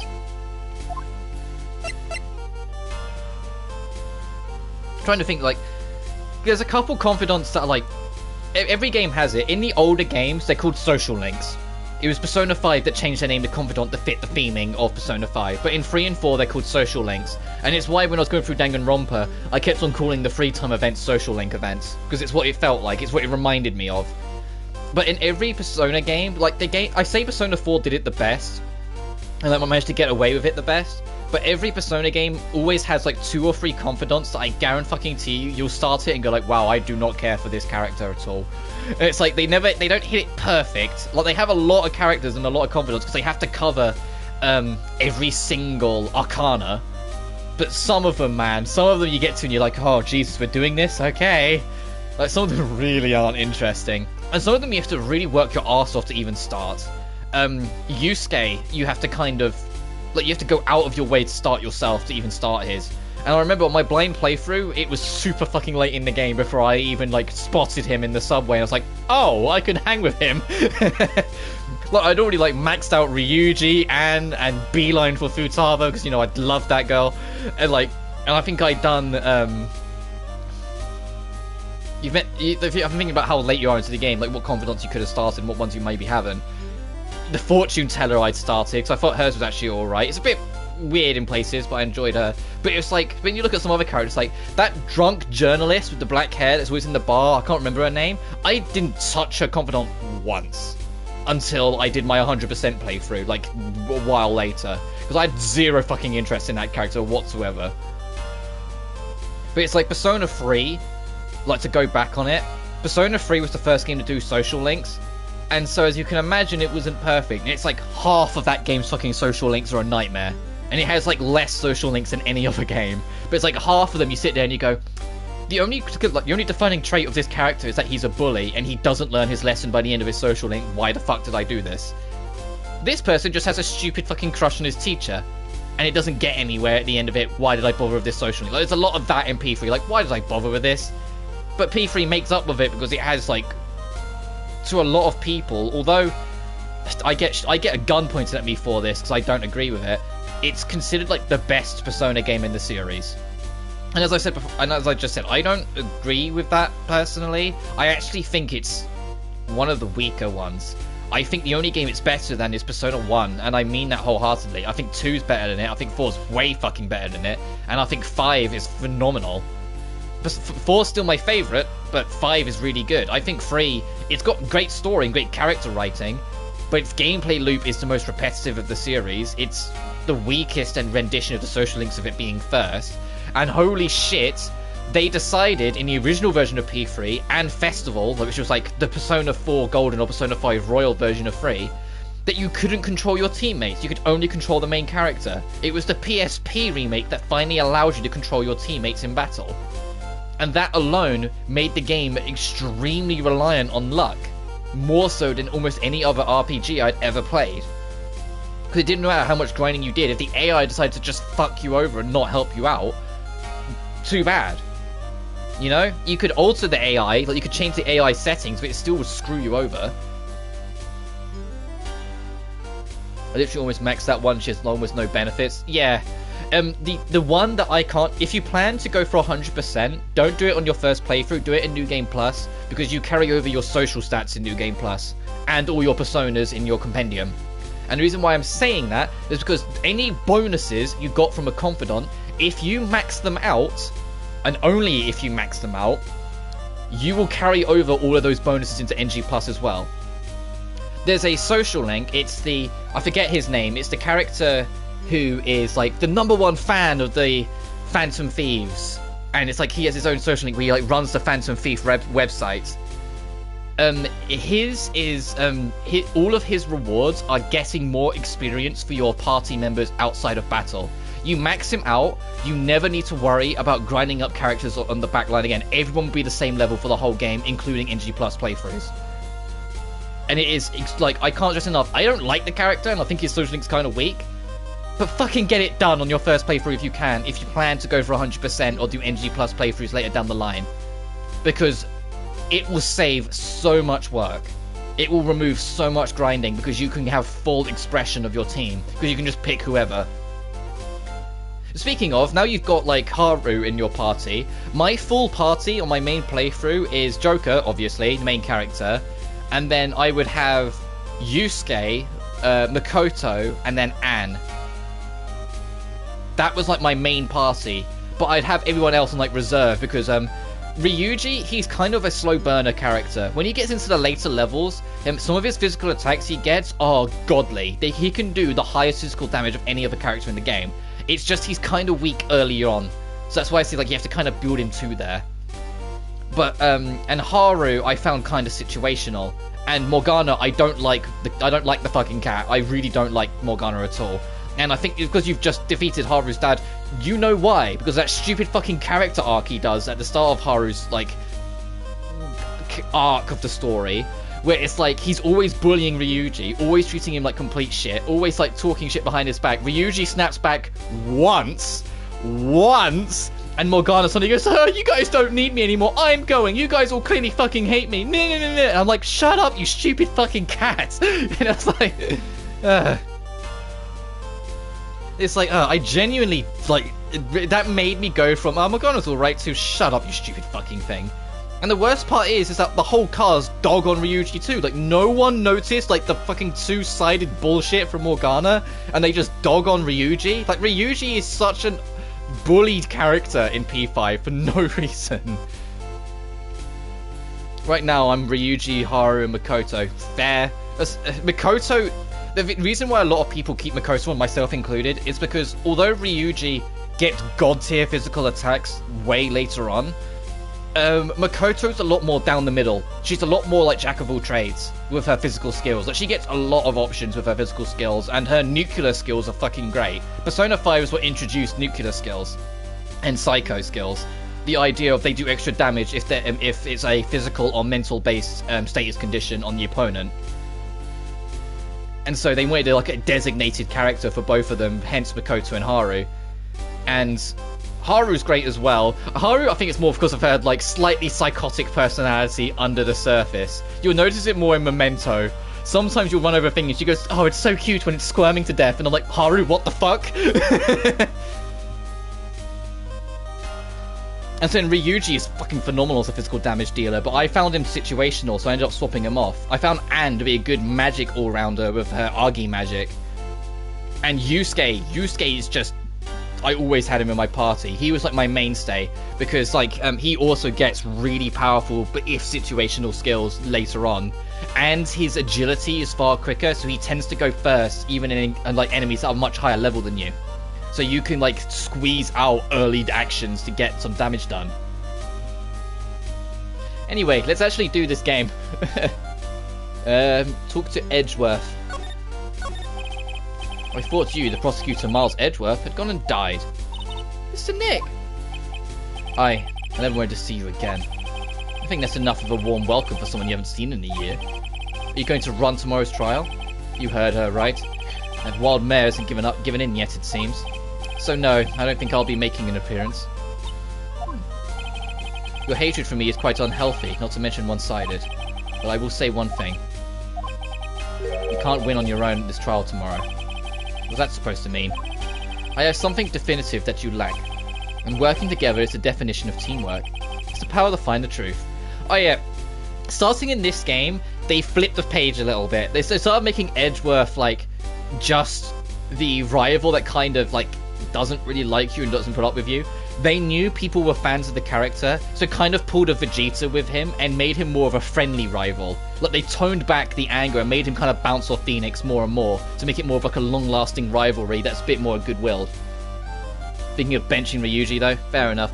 So, but that's what I mean though, like if you can max out the like the fanboy social link to get like so all your benched characters get experience too and the same level, you can have that level of expression without like reservation. Because Ryuji's biggest holdback is that he's only good when he's a high level, I find. I think he's kind of weak early game. Because the last couple skills he unlocks, like way like later level, we're talking like end game, are amazing.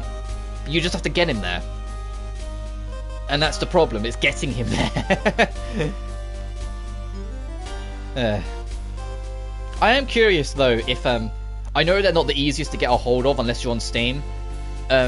If you're going to try some of the older Persona games after you've done with 5. Because I said, genuinely, I think it is still in my listing, like my favourite game of all time is Persona 4. Or Persona 4 Golden to be exact, the Director's Cut version. It's on Vita and Steam and those two alone, which is insane. But that game's my favourite game of all time, and I still love it more even than 5. 5 has more pizzazz and style and quality of life because it came out way later, obviously. But in terms of just the raw experience, I love Persona 4, and I love Persona 4's cast. Working together is the definition of teamwork. It's the power to find the truth. The truth? In order to understand this case, you have to understand a certain truth. Well, if you ever feel the need for my assistance, it is available to you. I'm not in charge of this case, so I can be a bit more generous with information. That's what's going on inside his head. A lot of things may have happened. However, Manfred von Karma is still my mentor. And a perfect win record is proof of a von Karma. 1 year ago, you could not establish guilt in a few cases. And those losses, the reason you suddenly disappeared from the prosecutor's office. Did you leave because you had lost your perfect win record? To think your motivation for prosecution trials was so selfish. It'd been better for everyone if you never came back from the dead, Edgeworth. I see, and let me ask you something. Why do you stand in the courtroom? What is your reason? Well, with Franziska, she almost always says, I will defeat you this time, the instant she sees me. But the courtroom is not a personal battlefield for prosecutors and lawyers. I stand in the courtroom to defend my client. To save... I might play 4 after I beat the game. I hope so, dude. I can't recommend it enough. I love 4. And 4 Golden, the director's cut version, has the most difficulty options of the series. Persona 5 doesn't have as many options as 4 does with its difficulty setting, so you can really modify it to your playstyle to like make it easier to flow with if you want to. Because they have 5 difficulty settings, but each difficulty setting has a bunch of subcategories, and you can mess with them as well. So you can make it so you get less experience or more experience. You can make it so the enemy's harder, but you get more money out of killing them. Like you tell me, like you can alter it to make it more applicable for you, to make it more approachable for you, however you see fit.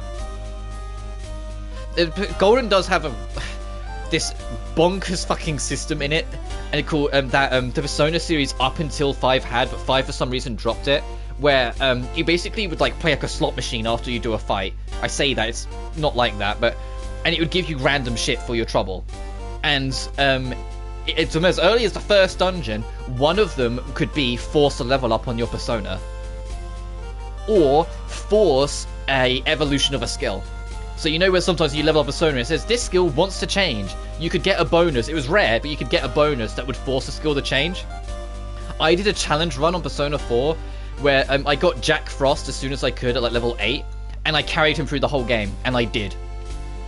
Because I got all of his stats maxed out to 99 each. I got this persona itself to level 99. I got all of his skills to be like the highest level. Like he had like the highest level ice, the highest level thunder, and the highest level wind magic. And he had Mega de Leon, which is almighty. I don't know if you've encountered almighty spells, but almighty is basically non-elemental spells. So they don't have to obey weaknesses and strengths. They just hit and hurt. And then I had like immunity to fire as like a stat. And I just rocked with that for the whole game and rinsed everything.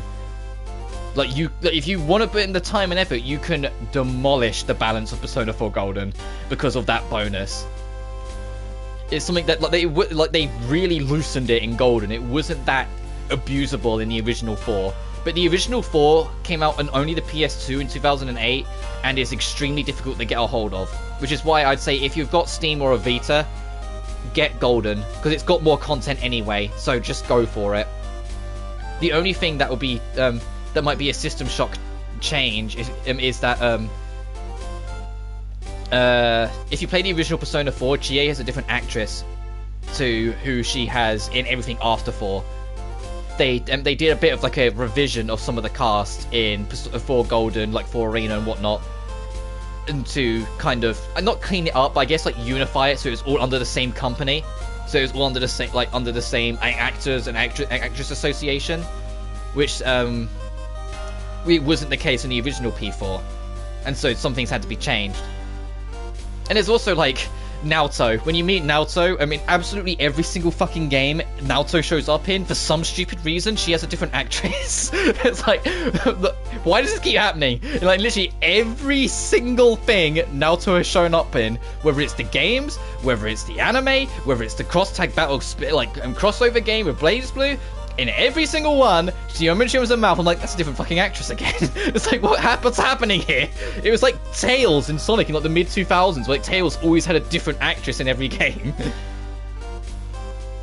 then afterwards, if you want to, try 3. But if I'm honest, I'm tempted to say wait, because it's been heavily rumored that a remaster of P3 is in the works. So I'd wait to see if that comes around. If it doesn't for a while, then for the sake of being able to control your party members and being able to have a gender option on your main character, get Portable, the PSP version.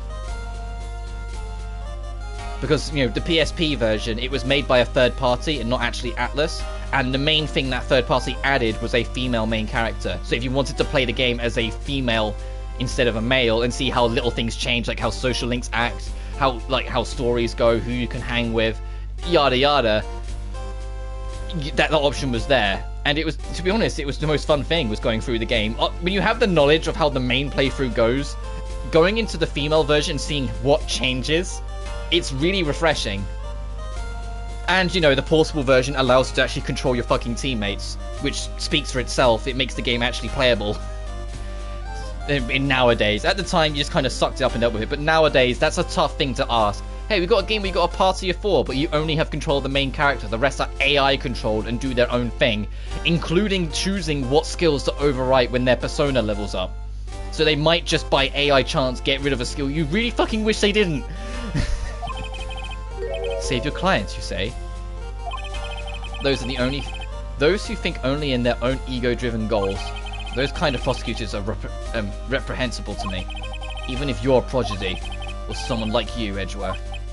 It looks like there is still a lot you have yet to learn. A lot I've yet to learn? Me?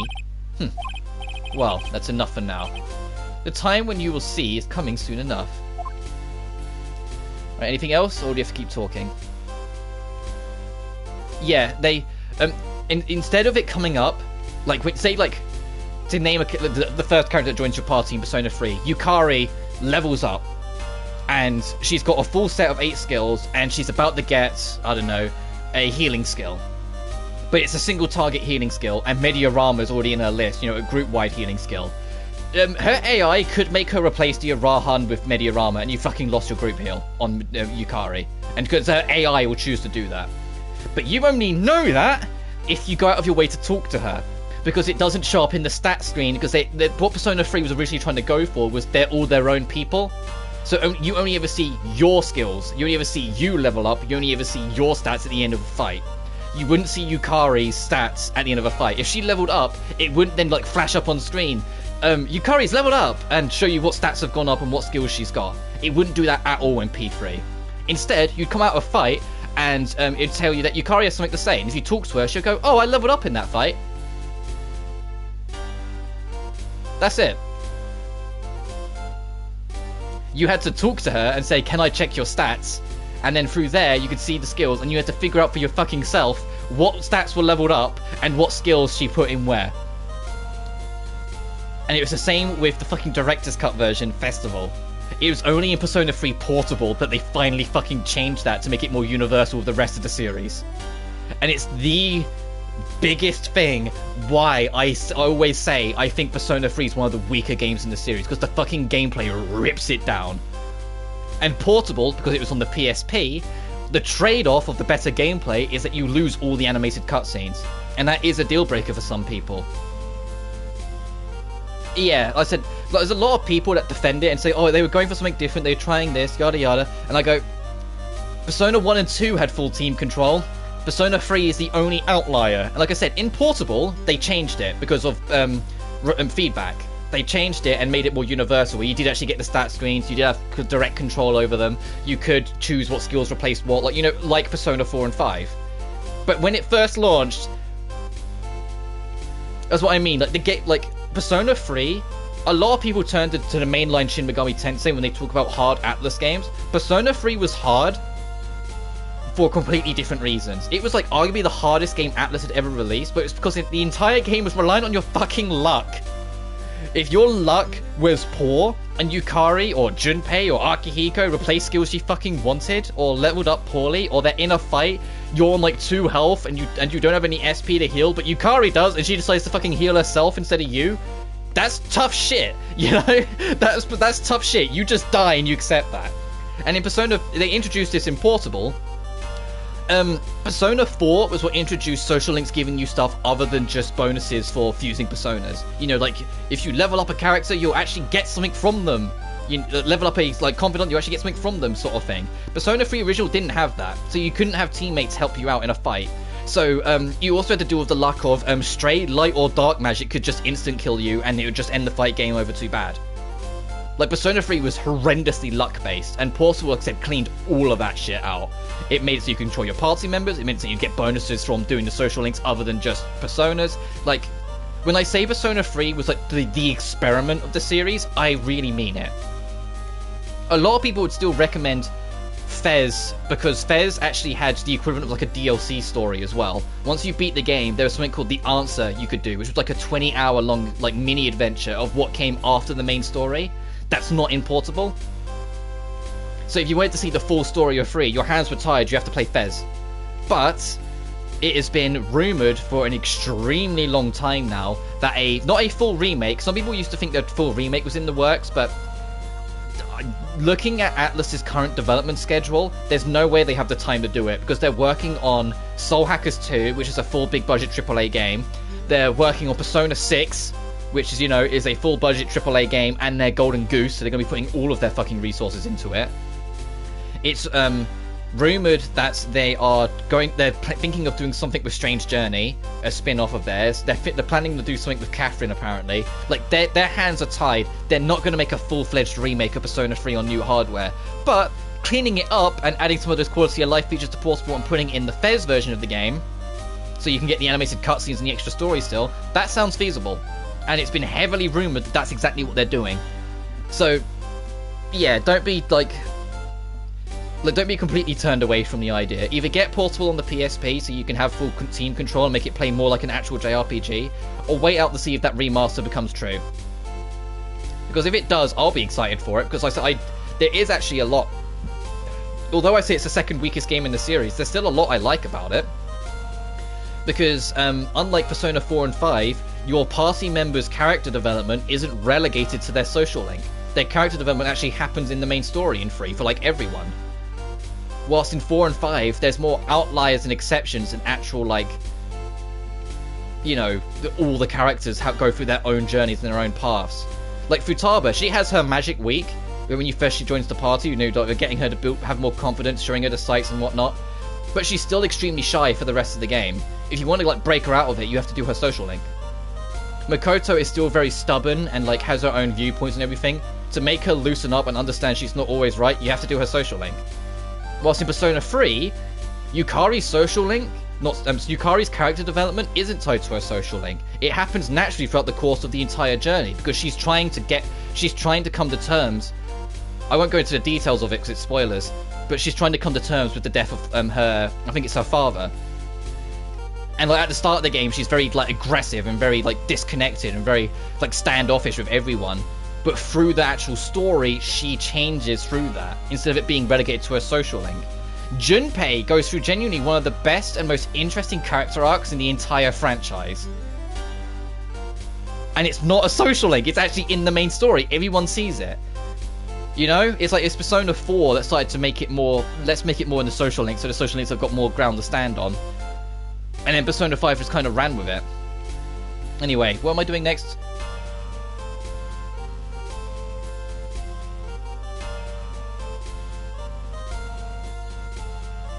Oh, presents.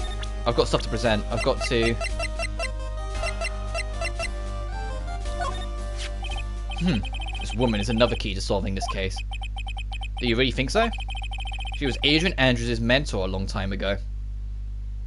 And after we talked to him about everything, we got to present another thing to him. But she was suddenly called away by a different show and became Juan Corrida's manager. And then, a few months later, Celeste Impacts died. But her death was ruled a suicide, right? Alternatively, though, I would love a Persona 1 and 2 and 2 Again remaster. I can't stress enough, I'd love to see 1, 2, and 2 Again get some love. And if you're wondering what I mean, Persona 2 was split into 2 games. Innocent Sin and Eternal Punishment. Innocent Sin first, which came out in 1999, and then Eternal Punishment came out only a year later. And Persona 2 has an infamously annoying fucking Western like lifespan. The PS1 original version of the game, Innocent Sin never made it out of Japan, Eternal Punishment did. The PSP remakes, Innocent Sin made it out of Japan, Eternal Punishment never did. So you could only ever get one of them. And it's like everyone like ripped their fucking hair out. Like, what? How did this happen the other way around on the PSP remakes? Which is a shame, because the balance is bugged out in the PSP version of Innocent Sin. So the only way to play Innocent Sin is to play the bugged out difficulty. And what I mean is, all the enemies in the game their stat multiplier or damage dealing on you is missing a 0. Like, it hasn't registered a 0. So you reach end game, your whole character has like 700 health, and the enemy will hit you for 7 damage. And you're like, this is the final boss. What's going on? The entire damage scaling is bugged on the PSP version of Innocent Sin, and it's the only way to experience it in the West right now, without playing like a fan translation on an emulator. Whilst the PS1 version of Eternal Punishment, good fucking luck buying a copy of that in today's day and age. Good fucking luck not shilling out like $300 to get it. It's not happening. And Persona 1, I said, just because it's the humble beginnings of the series, it's the one that I think is genuinely the worst of the series, because it is extremely clunky and dated, even in the PSP remake. It is littered with problems, just where it's, older. It was like 96 it came out. But 2 Eternal Punishment, 2 IS and EP, because that's that order, I'd love to see them get remastered, because they're my second favourite. My order of like least to most favourite is 1, 3, 5, 2, 4. Or 5, 2, and 2, and 4. I love Persona 2. And Persona 2 doesn't have social links at all. All of its story and character growth and everything is the characters themselves. And Persona 2 is evilly fucking dark as well. Like, you thought Persona 5 was dark in places? Persona 2 is a character who only manages to function suffering their immense, severe, lifelong PTSD and trauma because they're a drug addict and they're a main party member. And during the game, there's points where they have to leave the dungeon because they try and keep their drug addiction a secret. And it ends up coming to light when you meet their shadow. And it's genuinely something you have to sit there and go, ooh, okay, fuck. This 17-year-old is a drug addict because it helps her blank out her extremely traumatic past. Oh shit. And it's like, oh shit, we're doing this, and you have to address it and help her and talk to her and all this stuff, and you're like, oh fuck. Like, Persona 2 is dark. It is real fucking down there. Which is why the franchise took a break for 7 years after Persona 2 came out, because Persona 3 is kind of a soft reboot. They kind of pulled it back a bit. It's like, oh no, we can still have some dark things, but let's fucking rein the horse back a little bit and make it a bit more manageable for a general audience. Because that was the thing. Persona 1, 2, and even 3 to an extent were extremely niche games that didn't sell that well, but people who played them liked them. Persona 4 in particular, and continuing Persona 5, was their push to kind of not ground things, but make things more approachable, if that makes sense. Like, still make it dark in places, but make it that you're laughing more, you're smiling more, make it that you're kind of bouncing with them more, and you get to do more little side things that aren't as serious more often, just so it's more approachable for a general audience. Because Persona 2 is a real fucking hard game to approach story-wise in places. It's why I haven't been. I know we've been staring at Edgeworth for the past half hour, but I love the franchise, so of course I'm going to talk about it at length. But it's why, as much as it creeped me out in places, I haven't had too bad of a run with Ultra Despair Girls, because it's not my first rodeo with some of the topics that Ultra Despair Girls talks about. Chapter 3, although not as disturbing and in your face, Persona 2 talks about that sort of story as well. It's not the actual main character, because in Innocent Sin, the main character you control is called Tatsuya, but the story is more focused around another girl called Maya. And then in Eternal Punishment, the perspective shifts and you're in control of Maya for the whole game. Maya's backstory is literally the pinnacle of the entire plot of the duology. That she has a horrendous fear, a built-in pyrophobia. She's scared of fire because she was nearly burnt to death aged 6. She was trapped in a house fire sort of thing and locked in a room in that fire, and the only reason she escaped is because someone broke in to save her. And it's that event is the catalyst of the entire fucking plot. Persona 2 is dark. And it's points they have this system where Maya can learn any element in the game but fire. Even if she's got a persona attached to her that can learn fire skills, she won't use them because she's that pyrophobic. So it's literally it's a gameplay loop as well, where you have to be wary with her that she can't use fire skills properly. Which is ironic because the main character of Innocent Sin, his persona is fire-based. His initial persona is fire-based, and it's supposed to show like their spiritual link and all this shit of like having to help each other out as they go through. Like it's very philosophical and symbolic in places. But there's still one riddle we've yet to solve. A riddle? Her suicide note. It went missing. No one could find it. A suicide note that just vanished? Huh. Miss Impact's death was most certainly a suicide. Of that, there is no mistake. However, we could not find her suicide note. That's when the police began to suspect that someone had hidden it. The suicide note? But how do you know Miss Impacts had ever written such a note? There is no solid evidence, however. We did find traces of ink on her right index finger, which makes the likelihood of a suicide note very high. But who would hide such a thing? The police thinks it was Mr. Juan Corridor himself. The victim?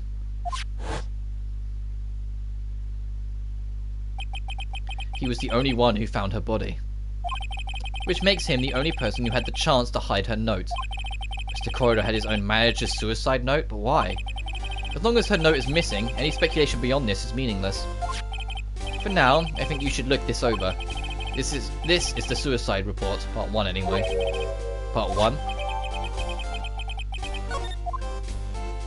Alright, and what was it we had to present again? Present suicide report back to Edgeworth. I don't like to look through reports. I like suicide reports even less. Worst of all are the reports that have multiple parts like this one. That has 2. 2 parts?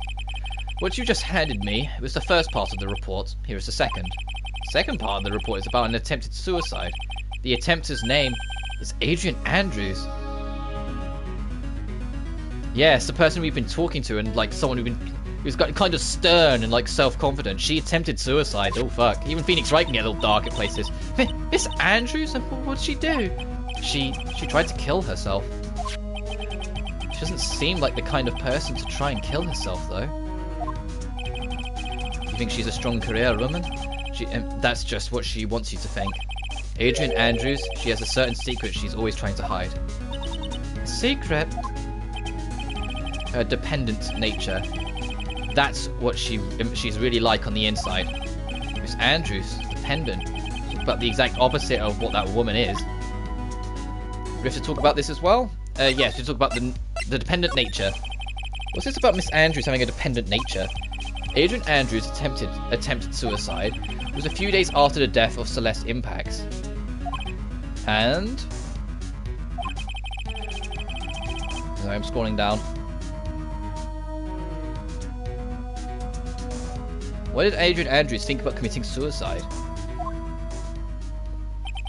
Because she had apparently lost her will to live. Lost her will? But why would she? Her pillar of strength, her mentor Celeste, was gone forever. That's why. Why would that... Is that what they call following someone to the grave? Pearl, you shouldn't know what that is. After her attempted suicide, Adrian Andrews started attending counselling sessions. She was someone who needs a person in whom she can trust absolutely. And once she finds that person, she'll do anything she can to keep them near. Without such an anchor in her life, her crippling anxiety stifles her ability to live. Fuck! Is anyone else like same? Like, is anyone else kind of feeling like a bit of relatability to her here? Needing someone to live, otherwise you fucking really struggle to function? Yeah, fuck, man. And that's the nature of her dependency on others. When Celeste Impact suddenly committed suicide, the world before her turned pitch dark. That's according to Adrian Andrews herself. Then, that means her super confident attitude. It's all a facade. She's only copying her mentor's behavior to hold herself together. How terrible.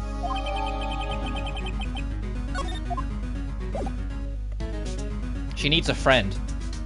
But now, we've got all this. We've got to be the bastard. Yeah, excuse me. Yeah, excuse me. No, my mind just coming through. Yeah, excuse me. Come on, no, coming through. And God, here we fucking are. Oh, Miss Andrews is here. It looks like she's talking with someone. That's Fran. Miss Von Karma, what are you doing here? Well, you see, I'm his lawyer, so he's got some nerve following me around. Following you?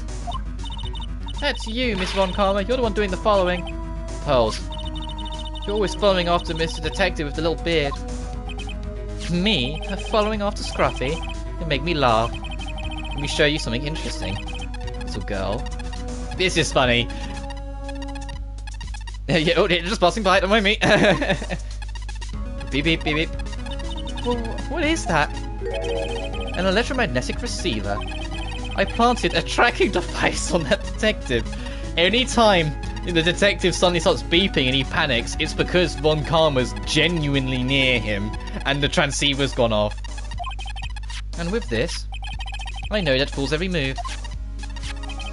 That noise we heard, was this receiver? I'm really sorry for poor Detective Gumshoe now. Now then, let's stop wasting time. Adrian Andrews? Yes? Think hard about what we just discussed. Understood? Alright. What were those two talking about? Miss Andrews, she seems a little dazed, doesn't she? Lock's still there, so we need to... Take that!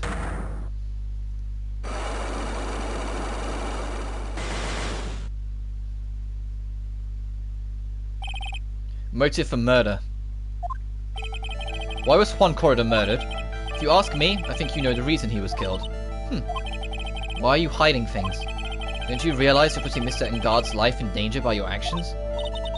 Why do you ask questions to which I have no answers? The truth is, I was not that close to Mr. Corridor.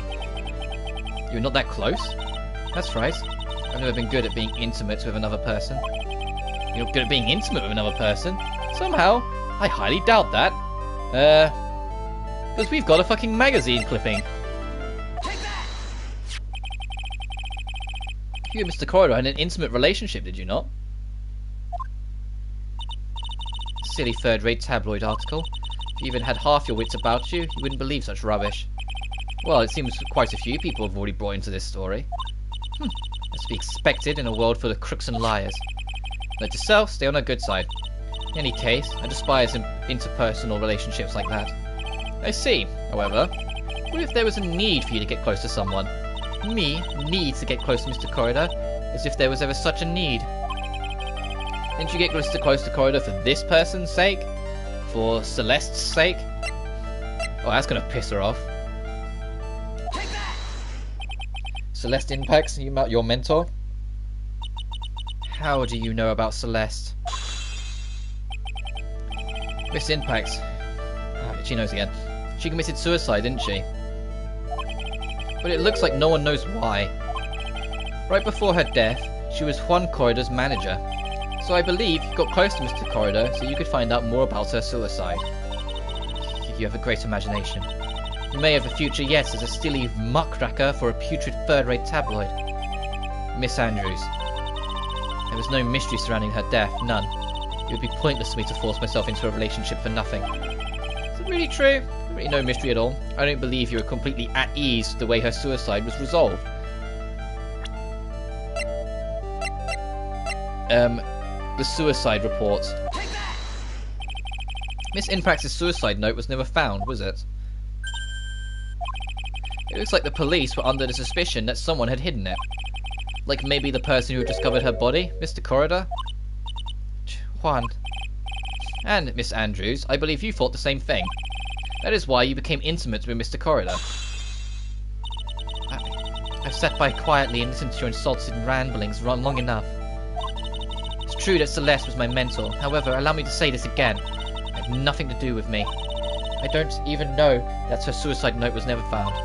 I'm a person who doesn't care about what goes on in the lives of others. That's the impression you'd like to give, however.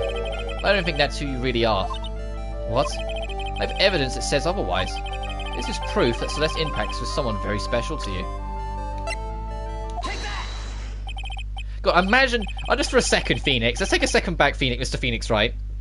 Imagine trying to get information out of someone and slapping the fucking file on the desk of the person you're talking to's fucking suicide report. Or attempted suicide report. That's really digging up old history that they're not going to be happy about. You just say, oh, by the way, I know you tried to commit suicide. Like they'd be looking at you like what the fuck? Like they'd want to kill you, you know? Went through with what? Ending your life. Miss Andrews, you look and act like a very strong woman who has it all together. You don't ask for anyone's help, relying only on yourself. Yes, I've been very independent ever since I can remember. However, that is all a lie, a facade. You've always searched out people on whom you can depend on. You were dependent on Miss Impacts, weren't you? Which is why, when she passed away, you lost everything you had. Stop. When Celeste passed away so suddenly like that, I died a death of my own, but no matter how hard I tried, I couldn't stop thinking about what had become of her note. You must have heard about the police report. The one that said the police suspected Mr. Corridor of hiding Miss Impacts' note. You heard about it and thought to recover it from him by getting close, am I right? If that's the case, then everything changes. What do you mean? What topic did we start this conversation on again? It was why was the victim killed? Exactly. Somehow, Miss Andrews, it seems that you have become the one with the reason to want Mr. Corridor dead. Me? Miss Impacts was everything to you. And then she died. And you would do anything to find out why she killed herself. Even commit murder? Murder?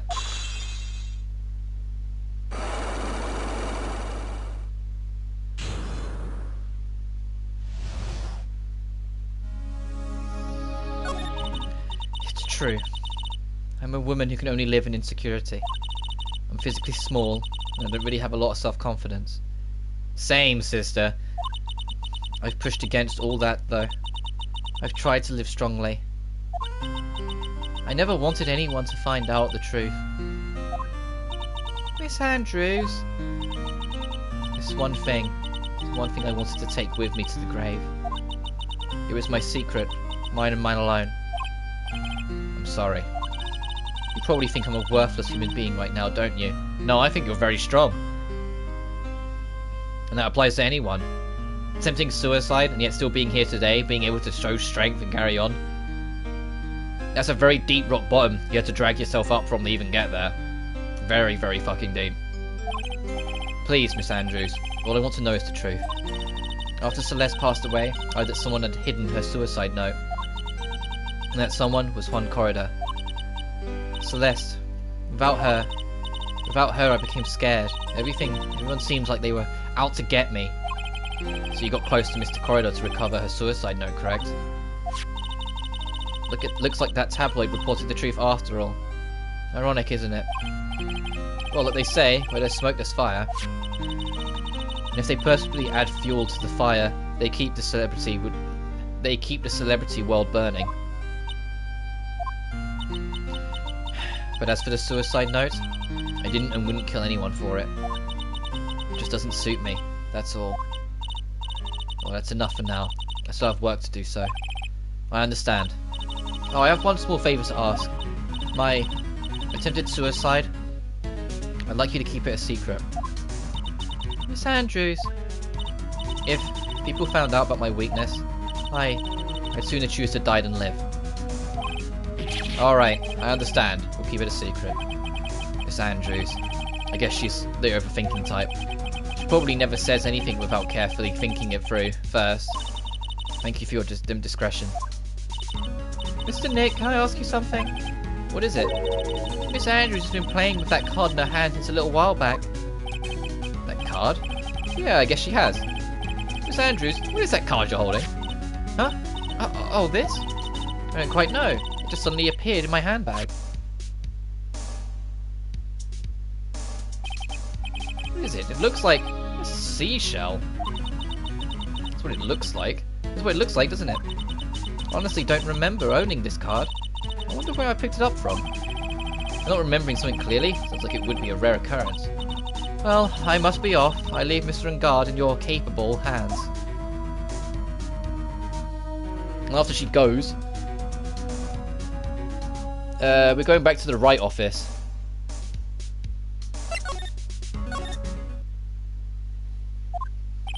Well, I think we've gathered about all we can. What about Mystic Maya? Is she alright? Oh, Pearls. She looks so worn out by all this. She hasn't slept at all, and has been walking all over the place with me today. What's wrong, Mr. Nick? Let's go back to the office for a little while. You're really tired, right? Oh, no. Oh, I'm okay, really. I'm fine, I really am. You don't look fine to me. Yeah, let's get you home. Hey, dude. See you around. Lobby. Hi, bye.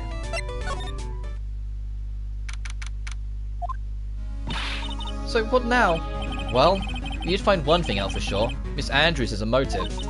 You mean Miss Impact's suicide note?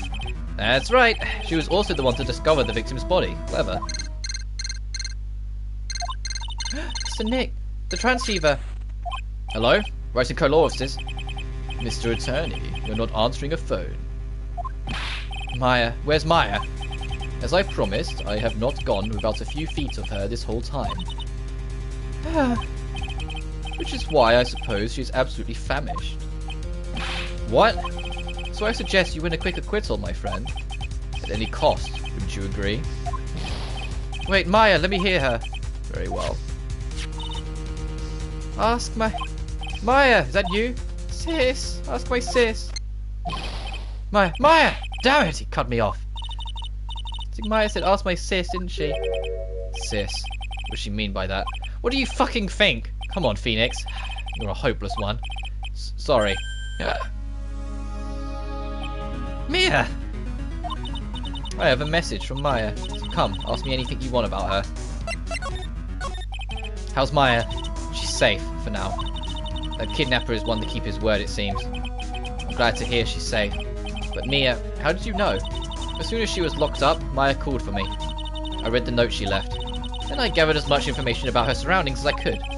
Didn't know you could use spirit channeling like that. Pretty smart of her. The kidnapper, what's he like? I don't know. Apparently, Maya went to answer a phone call at the hotel and was drugged there. And? She didn't see the face of her attacker. Maya's locked up in a very dark place right now. I'll tell you everything I heard when I was with her. When you were with her?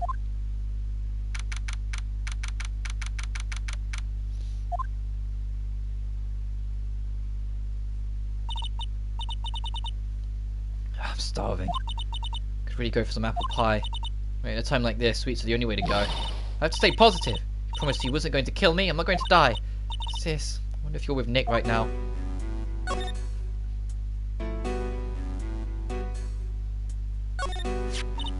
Huh, someone dropped a card here. It's the killer's calling card. So we know that's been left in Andrews' bag. Kind of looks like a business card. There's no name on it. Just a seashell.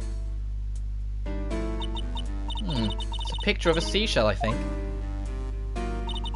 What a strange card. Drat, it's locked. This door lock seems easy enough to open. On TV, the hero always uses a plastic card or a stiff piece of cardboard. Then click, they magically open the door. I wonder if there's a card like that around here I could use. That's it! That's a shell card. If I use this, maybe I can get the door open. Might be my key out of here. I have a feeling this card might be useful. Sure, I'm such a genius. Alright, now if you'll excuse me, Mr. Kidnapper. I did it! Okay, now I'm getting the heck out of here. I shouldn't keep Nick waiting or worried. To be continued.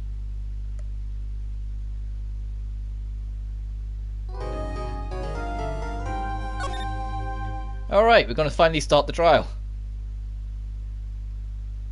How many witness testimonies do we have? We have 1, 2, 3, 4, 5. 5 for the first part. And then 6, 7, 8, 9, 10 in total.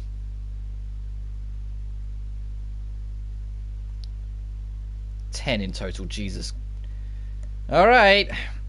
This is probably going to be 2 streams. I know because I've stopped and talked part way through it, but I like the chatting anyway, so it's fine. But it's almost definitely going to be 2 streams to get through.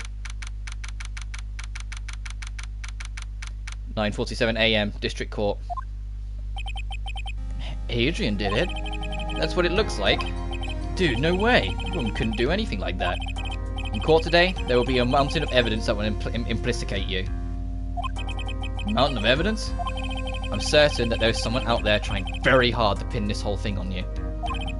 Please, Mr. Lawyer, dude. Like I said yesterday, I'm refreshing like a spring breeze, alright? Can't let any sort of scandal ruin that. I understand. Well, it's almost time.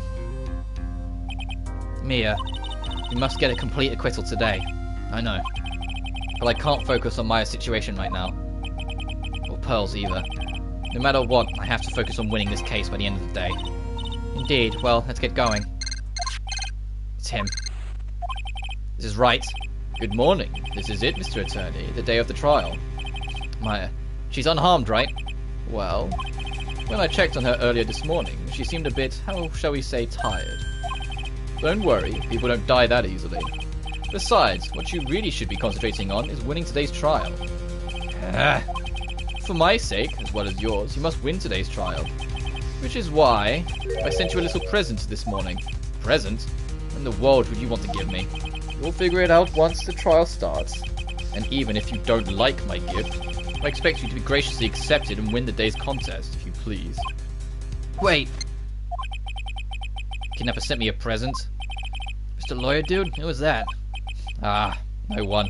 Something to do with you, so forget you heard anything. Dude, did your nose just get longer? It's like, dude, I know you're talking shit. 10 a.m. Court is now in session for the trial of Matt and Guard. Are the prosecution and defense ready? Defense is ready, Your Honor. I say, Mr. Wright, what happened to Miss Von Karma? I don't know, Your Honor. Are you getting mad at me? Your Honor, please be quiet, bailiff. Court is in session. If you must tell me something, please keep it brief. Now then, what is it? Prosecutor Van Karma is... This morning, Miss Von Karma was shot by an unknown gunman.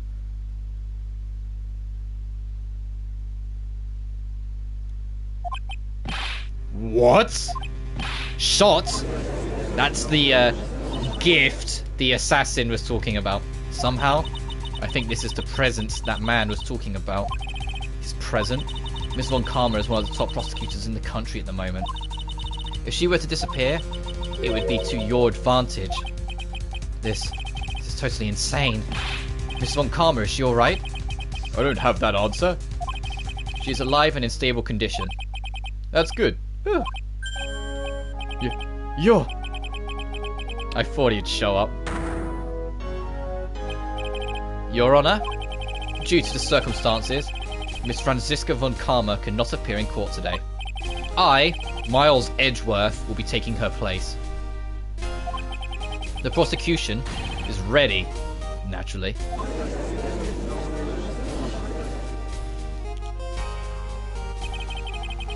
Miss Von Karma was shot in her right shoulder and is currently undergoing surgery. I find it very symbolic. Her old man, Manfred, the bullet we found was in his shoulder.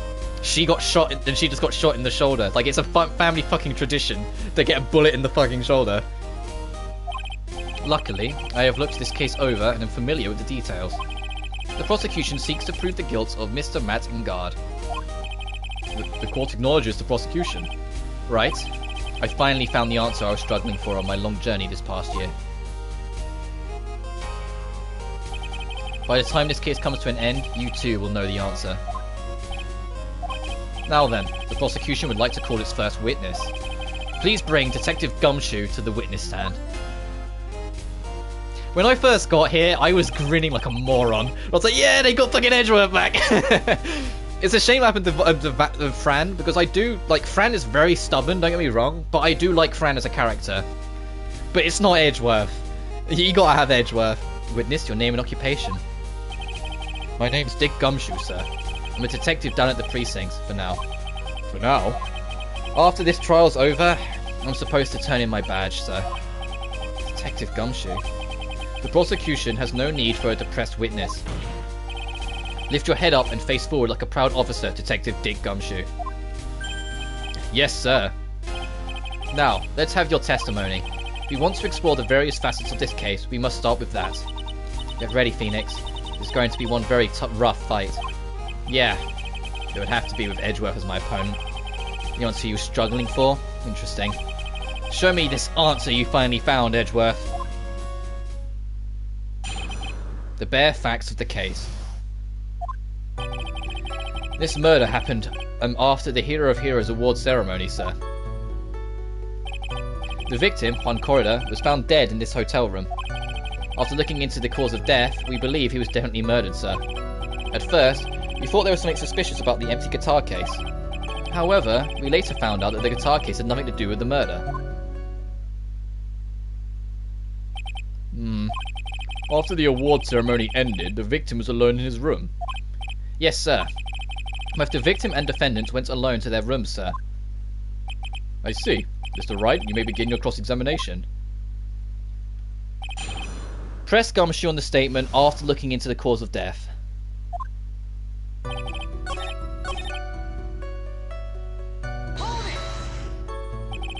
The cause of death? Wasn't that because Mr. Corrida was stabbed in the chest? Only a careless amateur would believe something so brainless as that, pal. Take a good hard look at the crime photo. Now, a real pro's attention would be drawn here to this bandana. Banana? His bandana, sir. Is that thing wrapped tightly around his neck, sir? Oh, yes, I see. His banana-scented bandana. Then, what about the knife? It seems to have been stuck in the victim's chest on purpose after his death. With a crafty murder on our hands here. Okay, we've got the autopsy report. Press gumshoe on. At first, we thought there was something suspicious about the empty guitar case. And why did you think that? Because it was empty, pal. This jamming ninja doesn't go anywhere without his bright red guitar, and we couldn't find it anywhere at the scene of the crime. Oh, then how about this theory? A fan really wanted the guitar and did the crime to get it. How's that? We thought of that too, but... The only fingerprints on the guitar case were the victims. Only the victims? Huh. I see. So much for my theory, then. Press gumshoe on the statement, however, we later found out the guitar case had nothing to do with the murder. What convinced you it had nothing to do with the case? The guitar wasn't at the Gatewater Hotel that night. Well then, where was it? The bright red guitar was eventually found at a TV studio. The victim, Juan Corrida, had apparently only taken the case with him, sir. So you mean he forgot to put the guitar inside the case? Yes, sir. Even when he was on stage for the ceremony, he didn't have his guitar. So the guitar case was empty even before he got to the hotel. Yep, that's right. So it really had nothing to do with the case after all. I believe that is enough. First, the victim was choked to death with his bandana. Then, after the victim was dead, the killer deliberately stabbed him with the knife. Which brings me to my next point. Why then did the police arrest Matt on guard? Because there was a reason enough to suspect him. Here it comes. It's like Edgeworth's back in full swing. Very well, Detective Gumshoe. Please testify about this matter. Yes, sir.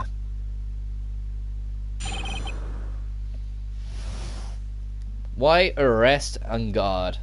I'll scroll down. Matt Guard and Juan Corrida were huge rivals of each other. They each thought the other guy was in his way. That's motive enough in my book. As for evidence, there's the jamming ninja's button. It was ripped off the ninja's costume and found in Mr. Guard's karma. The defendant's fingerprints were also all over the knife. The defendant brought the knife for the crime, which makes this a premeditated murder. So the defendant's fingerprints were found in the knife used in the stabbing. It was sort of sticky on the handle, so the fingerprints came out pretty clearly, sir. And there's this button. This was found in the defendant's clothes, was it? And is this button also covered in blood? Yes, and we know that the blood on it is the victim's blood, sir. What? All this points very clearly to the defendant, doesn't it? Yes, it most certainly does, Your Honor. Ready to give in yet, Wright? I'll find the hole in your argument somehow. You can press as hard as you'd like. Just hurry up with your usual pointless questions. See, there's a lot more banter between them now because after the first game they leaned in it hard. It's like no. These two should be rivals, like ongoing, and so they make it a bit friendlier and a little bit more. Oh, why don't you just do it then, Phoenix? Fine, I will. Okay. Present knife to the statement. The defendant brought the knife for the crime.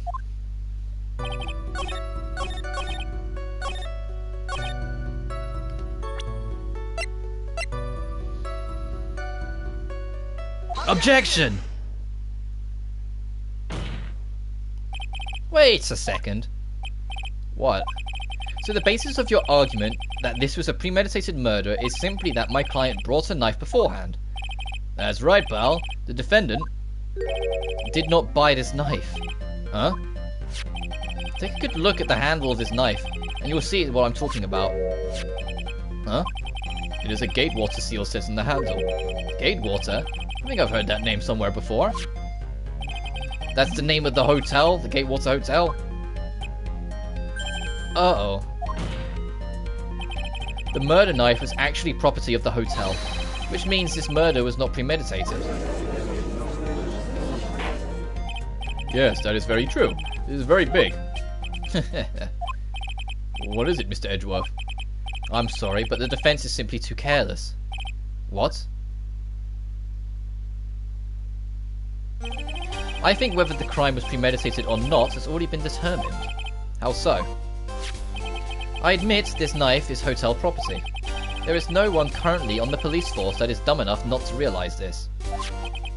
But I didn't... Oh. Oh. The question is... where did this knife come from? Why, that's obvious. It came from the victim, Mr. Corridor's room. Sorry, Your Honour, but that is incorrect. The victim ate a last meal before he was murdered. With that being the case, I would like to draw the court's attention to what is on top of the table. There's a knife and a fork on the table, meaning the knife had to come from another room. Then, where in the world did this knife come from? If it pleases the court, I would like for us to recall the room of the defendant, Mr. Mattengard. Yeah.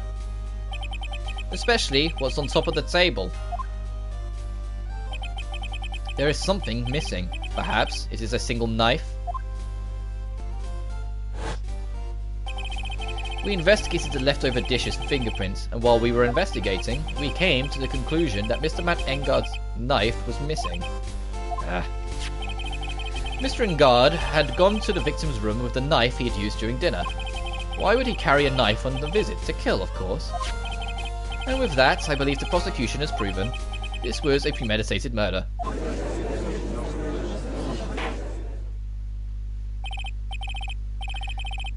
Absolutely brilliant. It brilliantly cleared the dark dungeon. Seems like Edgeworth had this planned from the very beginning. This must be one of those traps, and I just walked headlong into it. A murder weapon with fingerprints and a button from the victim's costume. There's quite a sizable amount of evidence here. I can safely say that any further deliberation is a waste of time, Your Honour's time. Although, I wouldn't mind if the defence were to present evidence not yet shown to the court. He's helping us out. Evidence not yet shown? He means evidence that the court hasn't seen yet. In other words, new evidence. What does the defence have to say about this, Mr. Wright? Well, Phoenix, the judge is favouring the prosecution right now. If we answer there's something wrong here, a gavel of his will ringing out the sound of our defeat. Mr. Wright, do you have something important and necessary to present to this court? I do. There's one piece of evidence that catches my attention. Something that this court has yet to see. Mr. Wright, I will say this one more time. I do not feel this trial needs to continue at all. However, I'm giving you one chance, and only one. What the judge is saying, right, is don't try pulling one of your usual bluffs here. If I mess this up, it's curtains to all of us. I mean, I'll present what... Fucking hell! Look at that! It's all red. You fuck up once, it's game over. You make one mistake, it's game over. Holy shit. Well then, what is the important evidence that you must show to the court? This is what you have to present, but... This is a wine glass, is it not? Please look at the photo of the crime scene one more time. The scene is a mess because of the victim's struggle against his assailant. The vase was broken, his makeup was all over the floor. There were all these things that were at one point sitting on top of the dresser. Well, yes, I see your point. However, the glass that is sitting on top of the dresser is mysteriously untouched. The only thing that had not fallen over along with everything else is that wine glass. This piece of evidence is more than strange enough to warrant further consideration. Well, what do you all have to say? Oh, well, yes, it is a little peculiar. Yeah, isn't it? I thought it was. You stop looking at me with those puppy dog eyes of yours now. Mr. Edgeworth. What is it, Your Honor? Your opinion? You don't need my opinion. Because there is no special meaning to that glass. What? It's safe to say that the glass was set there after the crime took place. By the person who discovered the body, Adrian Andrews, for example. She could have easily been so shocked that she set the glass down without thinking. That does sound very plausible, Mr. Wright. Could Miss Andrews really have set the glass down without thinking? There's no way. It's weak here, the trial. If I appear weak here, the trial's over. I can look for my proof later. For now, I should trust my instinct and point with certainty. They might just fall for it, if you're thought-provoking enough. The defense would like to challenge the prosecution's theory. We would like to see something that proves it was Miss Andrews who set the cup on the table. You've turned the situation on its head yet again, as usual. Mr. Edgeworth, do you have any proof to back up your claim? There's no way he has any. He's just bluffing! Unlike Mr. Wright, I never say anything unless I have evidence to support it. What? You're not thinking hard enough today, Wright. Did you think the wine glass escaped my notice? Then, of course it has been thoroughly inspected for fingerprints. Fingerprints? There were only one set of fingerprints left in this wine glass. Only one? Well, whose were they? They were not the victims nor the defendants. Rather, they were one Adrian Andrews. What? That is why I said that the person who had discovered the body had left it there. We done here, Mr. Wright? I can't believe I fell into another trap. Miss Andrews was probably holding the glass when she went to see Mr. Corridor. But upon seeing his dead body, she was stunned and set the glass down on the dresser. That's not usually how someone responds to a dead body. They usually fucking drop what's in their hand. She's more sensible than she lets on. What you just said makes a lot of sense. Tisk, tisk, tisk. Now do you see, right? Can't change any part of my scenario, as it explains everything all too well. I thought long and hard this past year about what it means to be a prosecutor, and from here on out, I will show you the answer I've come to discover. Wait a second, Mr. Edgeworth. I think the prosecution has provided enough evidence for me to enter my verdict. Unfortunately, I cannot allow you to pass judgment here. The prosecution has yet another witness we would like the court to hear from. Another witness? Yes. Bailiff, please bring in the next witness. What in the world is Mr. Edgeworth thinking? He knows something's going on again, so he's buying his time by dragging it out as long as possible. Now then, witness, please state your name and occupation. Witness, your name and occupation, please. Ugh. Gotcha. I wonder what happened to that calm composure he had earlier. Oh, Edgy boy, it's been what, a year since we last met, hasn't it? You should be more happy to see me. I saw the reports with her testimony, but who knew that under that helmet was the wicked witch at the witness stand? It's like, it's this fucking I tell you, this time I know what I'm supposed to do. So today, I'm going to tell you anything and everything. Even things that don't have to do with that terrible crime. Miss Witness, that terrible crime is what this court needs to know. Ooh. Shush, I'm talking to my dear Edgy Wedgy right now. Don't interrupt us, Gramps. Yes, madam. No, please, by all means, interrupt her. Please! Anyway, witness, your testimony, please. It's true what they say, that youth are hot-headed nowadays. Not that I mind at all, Edgy. Now then, what should I start with?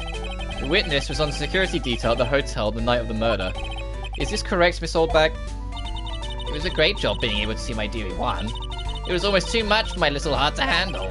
You mean you were a fan of the victim? Look, everyone is crazy over that Engard, saying he's cute in a fresh way or something, but not me. I wouldn't say anything so silly. After all, I have no interest in a little child like him. I'm only interested in a real man, Juan Corrida. But those two are the same age. Anyway, as I was saying, I was pacing in front of his room that night. Very well. Please tell the courts what you witnessed the night of the murder. Leave it to me, Edgy Poo.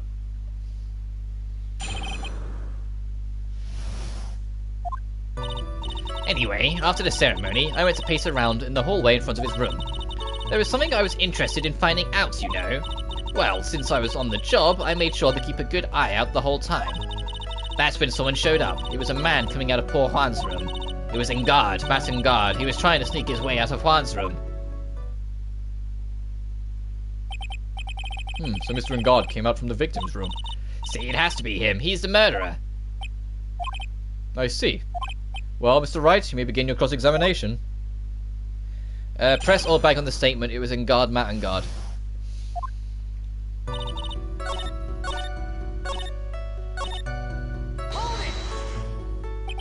You saw my client? Are you sure about that? Are you sure about that? Yes, say. Really? Annoying brat. When I say I saw someone, I saw that person. I get a sense of deja vu. Maybe to avoid a repeat of last year, I should delve into this a bit further. Person's close. Yeah, they expect you to have played the first game to know what he's referring to in this one. Yeah, they do that. They do it more in the third game as well, but they expect you to remember details from the first two games to answer questions about that one. Because the third game, it's more about wrapping up a trilogy than it is about being its own beast. It still is, but there's a lot of loose ends that the first two games leave that the third game wants to wrap. Please tell the court about the man's clothes in more detail. What a troublesome man you are, really. As if something like that matters. But it does. Oh, now, what was it? Oh, yes, he was in that thing. What thing? That gaudy thing he's always wearing, that racing jacket. Oh, he was wearing that at the detention centre too. That thing meant for nothing but seducing women out of their pantaloons. Men. Right. So, Mr. Wright, was this testimony just now important or relevant in any way? It was very important. Of course it was important, Your Honour. Then perhaps you would like to point out what parts of that testimony was important. Don't you see it, Edgeworth? Your Honour, I request what the witness said about the jackets being appended into her testimony. I don't quite see where you're going with this, but alright, witness, please. Ah, well, I don't like to be bad about anyone without reason, but if I must...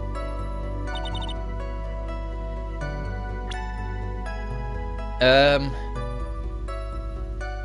ninja badge. Ninja button. Miss Oldbag. What? Don't say my name for no reason. Do you know what this is? The button number 2 on the Jamming Ninja's costume. Now I know she's an obsessed fan. She identified it as a single glance. Give it here, give it here. If you don't give it to me, I'll punish you with what it is. Wow, she really is a die-hard fan. It's what a button covered in blood. This button was discovered on Mr. Engard's body during a full body search. See, that button proves beyond a shadow of a doubt it was a rascal Engard. It was caught up in the pleats of a nickel samurai hakama pants. See, an Engard is a nickel samurai. Witness! Now, it may just be me, and I do have an active imagination, but just now, didn't you say that the defendant, Matt Engard, was wearing his usual racing jacket?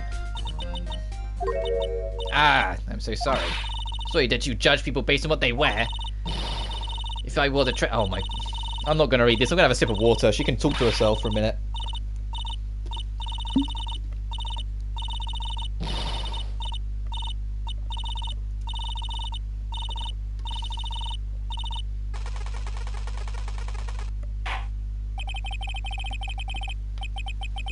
Now hold your tongue still there for one more second.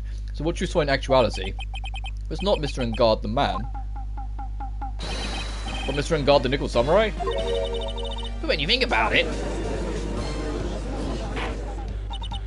they're really one and the same anyway. No, they're not. We proved this last case. Miss Oldbag, this is a very important point we're talking about. Edgy Poo, do you think so too?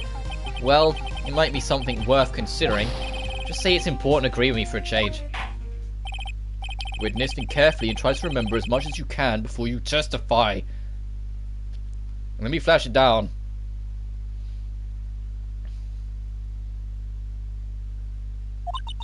Alright, if you insist. Should be the one sighing, not you.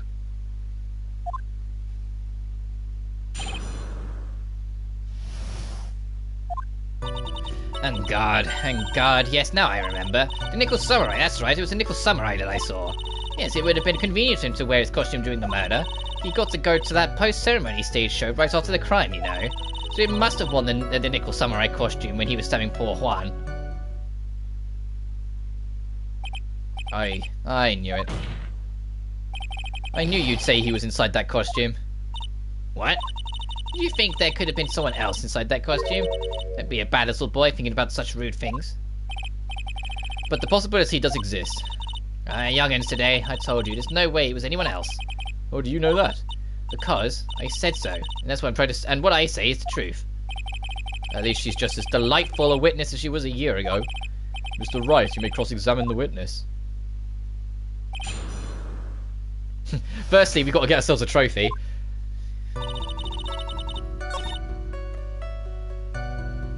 This is what I've got to press on, right? We've got to press this. Be a little more careful with your testimony, please. Not too long ago, you said he was wearing his racing jackets, and now he's not. Not too long ago? Then let me ask you this. When you were itty-bitty, what was your grand dream? Huh? What did you want to be when you grew up, whippersnapper? My dream, huh? Well, I wanted to be a Judge Wagner. Hero of the public's cause, I was. See? And look where you are now. You're not Judge Wagner, are you? Well, what I said earlier. Who puts any weight into things like that? And now is everything. I can't be held responsible for the past. No, it's proof that you're a liar. Since when did court become theatrics over testimonies? All that matters is that man was inside that costume. Isn't that enough? Oh, I got a trophy, Judge Wagner. Present knife to the statement, so he must have worn that nickel samurai costume when he was stabbing poor Juan.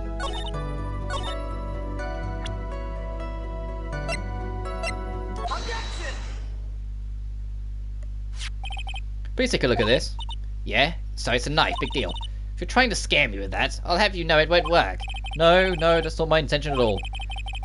That's the knife that was used in the murder, correct? Your Honor, do you know why this piece of evidence is important to this case?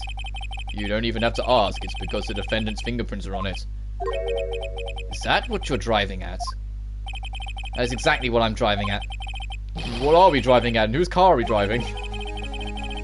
If Mr. Angard really was really the nickel samurai costume, really in the nickel samurai costume at the time of the murder, then it's impossible for his fingerprints to have been left on his knife.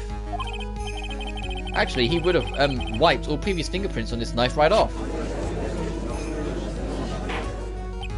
Oh, that's right. The nickel samurai wears gloves, doesn't he? He probably took his gloves off before he began stabbing. And why would he do something like that? To leave his prints on the murder weapon? There's no way he would do something like that. However, there is one possibility. And let's hear your possibility. Very simple. The defendant went to the victim's room while in costume as the nickel samurai. At that time, the defendant held no intent to murder. He was probably going to relax and talk with the victim about the stage show. Which is why he took his gloves off. But the murder still did take place. It's well known that there was bad blood between the defendant and the victim. Yes, I have heard that before. So let's put my bottle back here. Well, Mr. Wright, what do you have to say about Mr. Edgeworth's theory? Let me get this straight. Edgeworth's theory goes like this. When the defendant went to the victim's room, he had no intention of killing. Now, up to that point, are there any problems with this theory?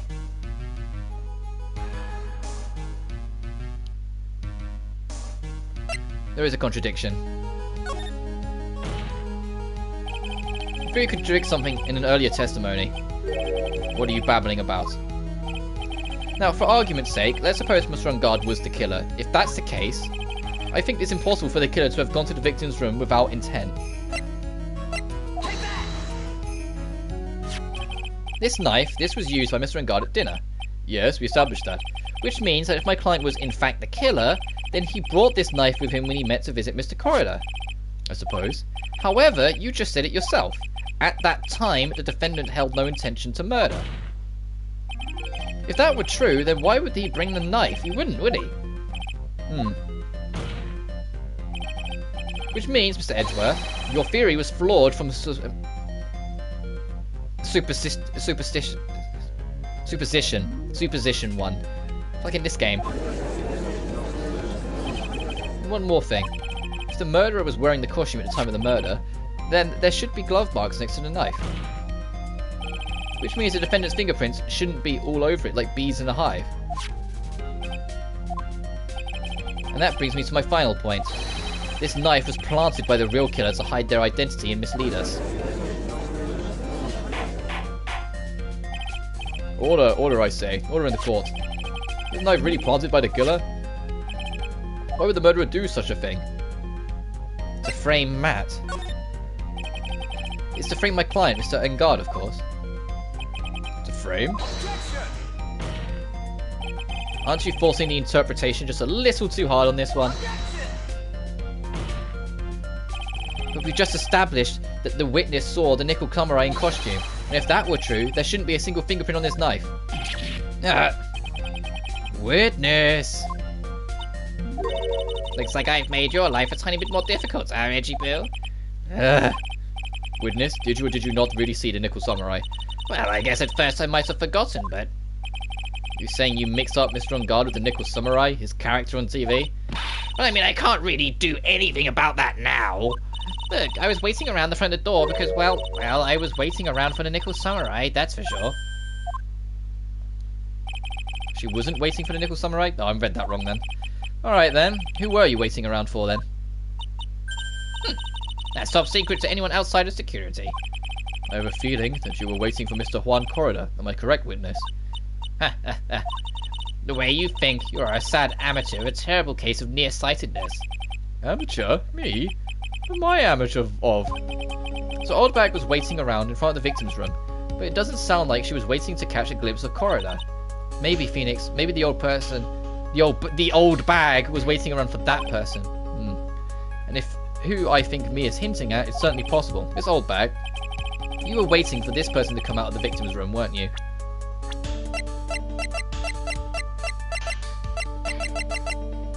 There she is. You were waiting for Adrian Andrews. So just scrolling down. Who is this person? This is Adrian Andrews, Mr. Engard's manager. But why would the defendant's manager be in the victim's room? It seems that this was the latest rumour in circulation, Your Honour.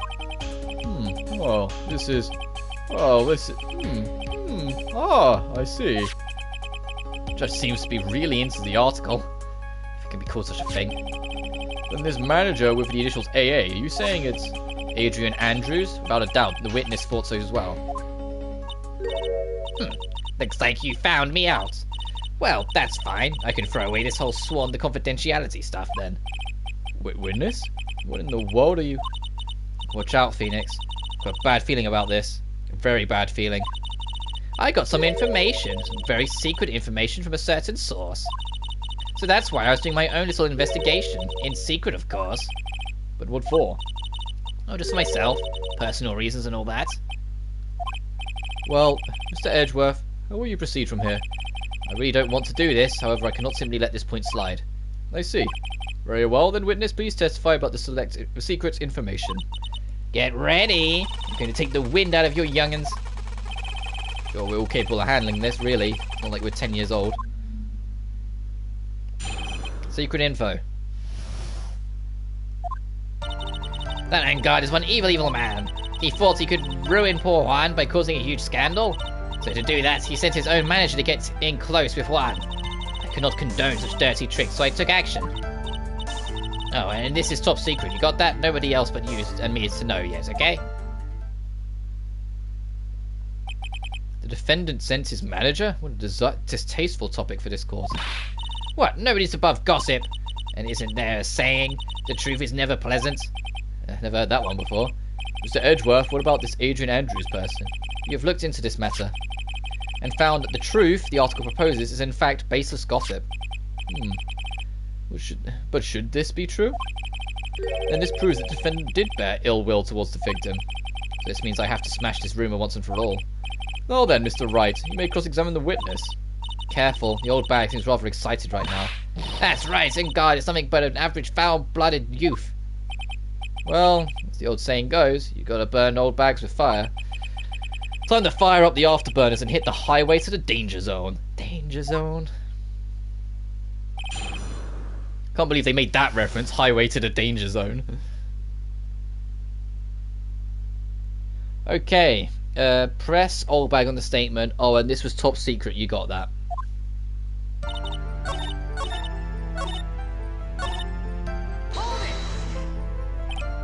Wait. What? We're busy women. Tea time with the kids is over. Secret information that no one else knows yet? If that's true, then how did you know this secret information? Huh? Well, that's fair, because I'm a pro. Yes, that's it. It's a secret. Even if you drill a hole into my brain, you'll never find out. How in the world did that old bat get such a secret piece of information? Present evidence? Wow, fuck. So no one else is supposed to know this secret information, correct? That's true. Why do you know it, Miss Oldbag? Why are you looking at me like that? Stop that. Witness. I hate to say it, but this is how you came to acquire that secret info, isn't it? A camera you fucking stole. Take that! The investigative photographer, Lotta Hart. Oh yes, I remember that mischievous girl. She reported that she lost a certain note she had written to herself. She reported such a thing? And on that piece of paper, she had written down some of her impressions about the relationship between the victim and Miss Andrews. What? Outrageous ideas, you say? No, I said impressions. Then everything written on this piece of paper is completely meaningless? Ah, that's it. That's the note. No, you see, this is something completely different. This is my top secret of groceries to buy. Then you are the one who took Miss Hart's note. I'm a huge fan of Juan, that's why. That's the infamous puffy-head whippersnapper. She's working with that evil God. She said so herself, and God, I'm his sidekick. She was so happy, smiling like a silly duck. I was only checking what she had written. Edgy Poo, you believe me, don't you? Ugh. I was only trying to help out like that angel I am. It's only one little piece of paper. I've never taken anything else before. You really should come with a supply of cheese to match your vintage wine.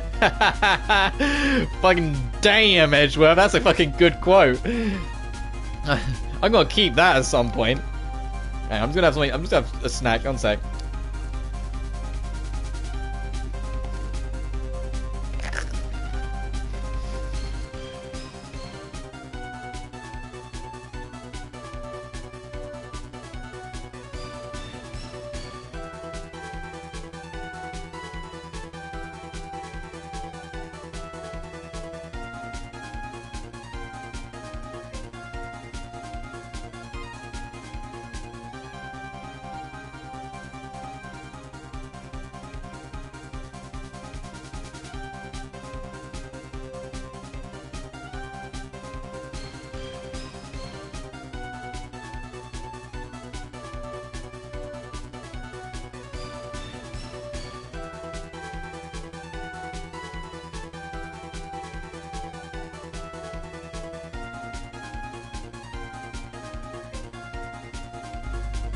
I wanted to take that opportunity to blow my nose as well, so that's why I went away for a sec.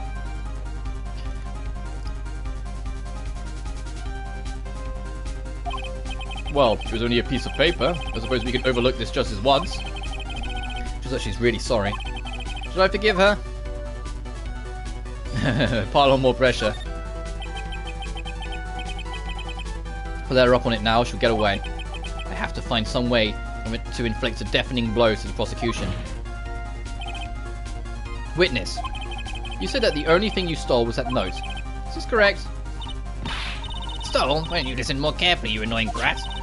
I saved this piece of paper from a terrible, lonely trash can, that's all. You're lying, damn it, and I can prove it. Oh, that feet's getting angry. Damn it! You're putting my credibility under scrutiny again. You're doing that yourself. This old bag. I don't believe that note is the only thing you stole that night. Present the camera again. Miss, old bag. That note was with a camera inside its case, wasn't it? A camera? Yesterday, Lots of Hearts was raising a huge stink over her camera. She kept saying something like, my sweetie $1,600 camera disappeared on me. Why? Witness? What is it, my Gramps? If you have the note, it's only logical that you have the camera too. Looks like you found me out again, Sonny. Is this the camera you're looking for? That's... What? Even though I look like this, I'm still a person, you know. I still eat meals like you. I'd fall in love and borrow things from people. That's stealing. I think your definition of borrow is a little off. I saw that woman's business card, and then that's when I noticed it said Slime Bag Celebrity Photographer Extraordinaire. When I saw that, I had to know what sorts of pictures she had taken. I'm a professional security guard. It's my business to know these things. Bailiff, take this camera's photos, hurry. You must examine them at once.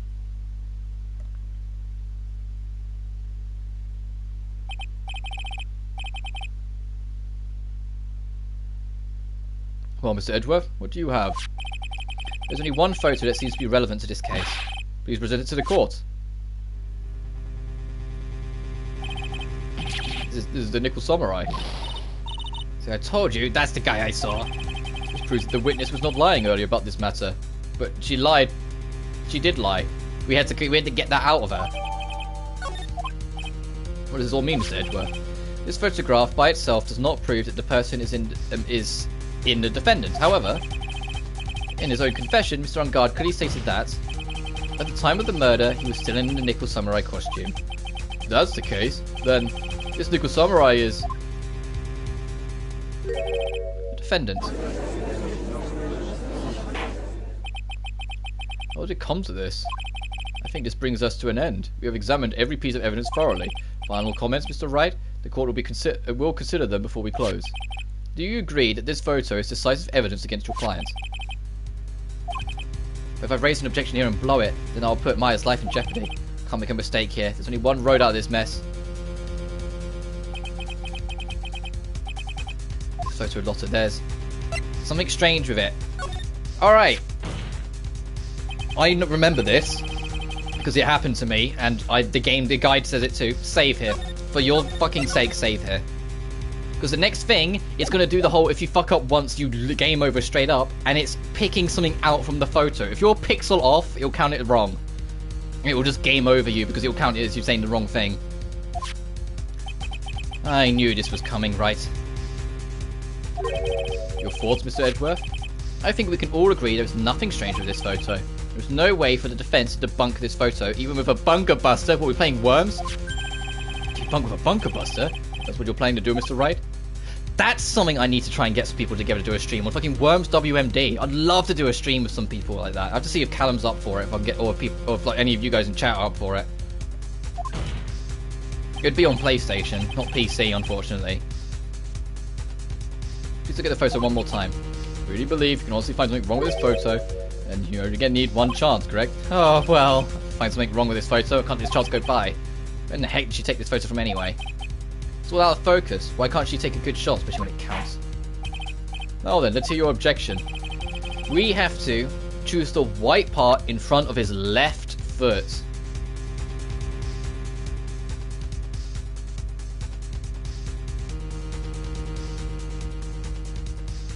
I mean, this bit that looks kind of... Hang on. Of the left foot. Game, guide, I need you to be more specific with this. Our left or his left?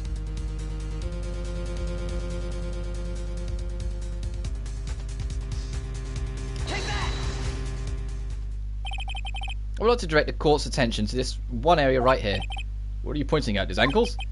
If you could see this person's ankles, what would be that would be one thing. However, you can't. And what does it mean? The costume person in this photo could not have been Mr. Ungard. What is the meaning of this? I wonder if you would care to elaborate, with actual facts, that is. Let's take a look at the Nickel Samurai poster. Ah, okay, got it. Please pay particular attention to the area around the bottom of his Akama. His socks. You can see his socks. Exactly. However, in this photo, Nickel Samurai is clearly holding his Hakana up just to walk. There's only one explanation for this. The person inside that costume is clearly much shorter than the defendant. Alright, I think I've turned things around for myself this time. That's curious. Huh? What is? Edgeworth is unusually calm today. That's true. He's just letting the trial run itself, as if he's only along for the ride. Along for the ride? What do you mean by that? I can only guess that perhaps he doesn't feel under attack at all. He doesn't feel under attack? Then I haven't damaged his case at all. Mr. Edgeworth, where does this leave us? If the person in this photo is not Matt on guard, then everything the prosecution has tried to prove has become meaningless. I figured it would come to this. What?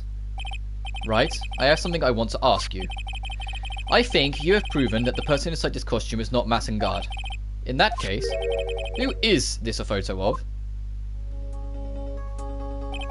Who is the person wearing the Nickel Samurai costume? Don't stress out over this, Phoenix. It's very simple. What we should be focused on is Edgeworth's attitude, don't you think? Yeah. Why is he so calm? Mr. Wright, let's hear your thoughts. Who's the person in this photograph?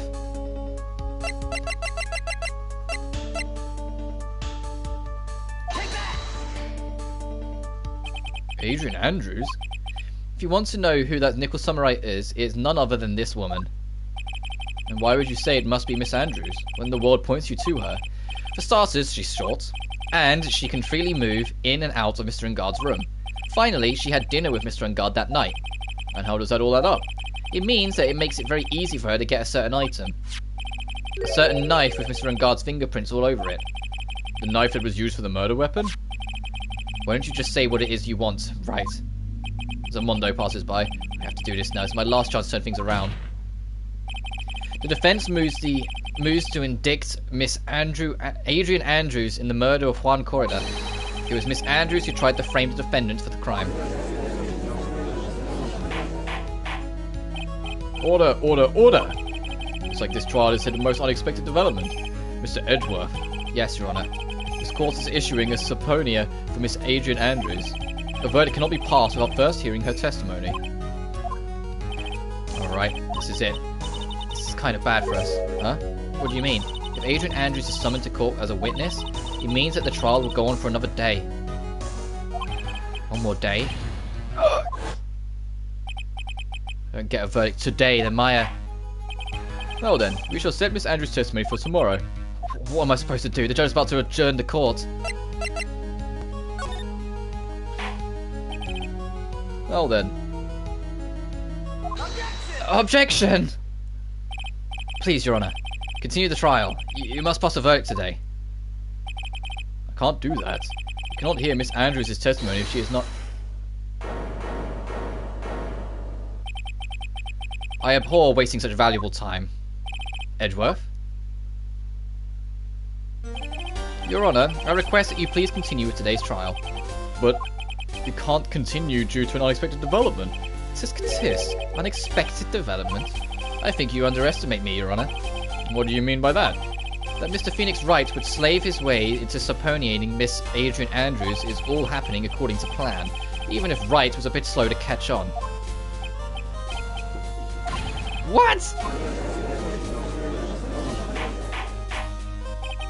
What is the meaning of your statement, Mr. Edgeworth? Mr. Adrian Andrews is currently waiting in the prosecution's lobby. She is the next witness. Everything was planned out in advance by this man. Somehow, I knew that was no way Edgeworth would overlook Miss Andrews. Looks like this battle is far from over. Exactly. Very well. We will call the next witness. However, before we proceed, we shall take a 10-minute recess. Please prepare your witness in that time, Mr. Edgeworth. The court will now take a 10-minute recess.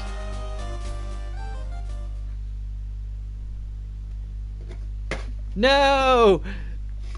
Okay, no, I don't know if you heard that. I went to take the charger out and I knocked my Pringles over. I'm not sponsored by them. Don't ask. None of them are damaged. That's always the worst thing when you've got like a Pringles pot or something, and it knocks open, they all get broken. You're like, nah! No, they were fine. 2:14 p.m. Dude, I can't believe that Adrian. No way. Not cool and collected Adrian Andrews. She was your manager. It would have been very easy for her to pull this off. The only person who had easy access to the knife you used at dinner was, well, her. So after the ceremony, during the break, huh? Sleeping like a log the entire time. See, she could have also easily planted that blood-covered button in your Hakama. Because she was the only one that came to wake me up. Then, dude, you're saying it really was her? Yes, she is the real killer. She was the only one who murdered Juan Corrida. But why? I thought she was buds with Juan. She has her own agenda. Her own agenda? What are you talking about? I'm sure you'll see by the time this trial's over. It'll be alright. I'll get you acquitted by the end of the day. Give me a verdict that's refreshing like a spring breeze, okay, Mr. Lawyer Dude? Phoenix, you think her motive is related to Celeste Impact's missing suicide note, right? Yes. Miss Andrews depended on Miss Impact as her strength and reason to live. But then Miss Impact suddenly killed herself. It sounded like she left a suicide note and the person thought to have hidden it is Juan Corrida, the victim of the murder. And that's why I think that Miss Andrews got close to Mr. Corrida. All to get the suicide note back. Sounds plausible. But one thing bothers me. What? Who was it that first told us about their relationship? Better stated, Miss Andrews' dependency issues with regards to Miss Impact's. It was Edgeworth. Looks like he's still the one in command of this ship. Don't let your guard down yet. 2:25. Court will now reconvene. Now then, Mr. Edgeworth, if you please. Prosecution calls the witness suppound, I don't know how you're supposed to pronounce that, summoned to the court. Miss Adrian Andrews, the person who discovered the crime of Mr. Juan Corrida's room. And she's still spinning that shell card. What is your occupation? I am the manager of the defendant in this case, Mr. Matt Engard. I see. Now then. Before we begin, Your Honor, I have one request. Yes, sure. What is it? I'm sure everyone in this room is wondering the same thing, and would love to find out more about my relationship with the victim. After all, it was the topic of a certain weekly magazine recently.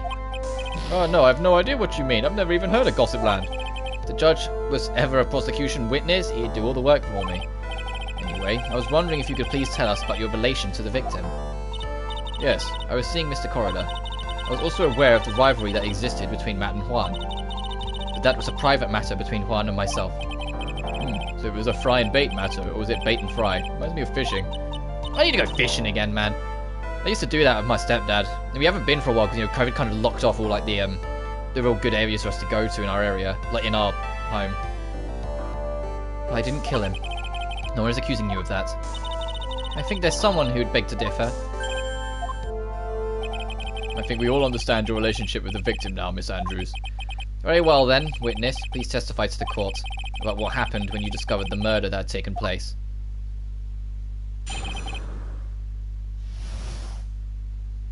It was time for the show to start, so I went to get Matt and from his room. After that, I went to Juan's room, and there was his dead body. I was in shock. What I saw was naturally the exact same scene as the crime scene photo. I felt as though I was about to faint, so I poured myself a glass of juice.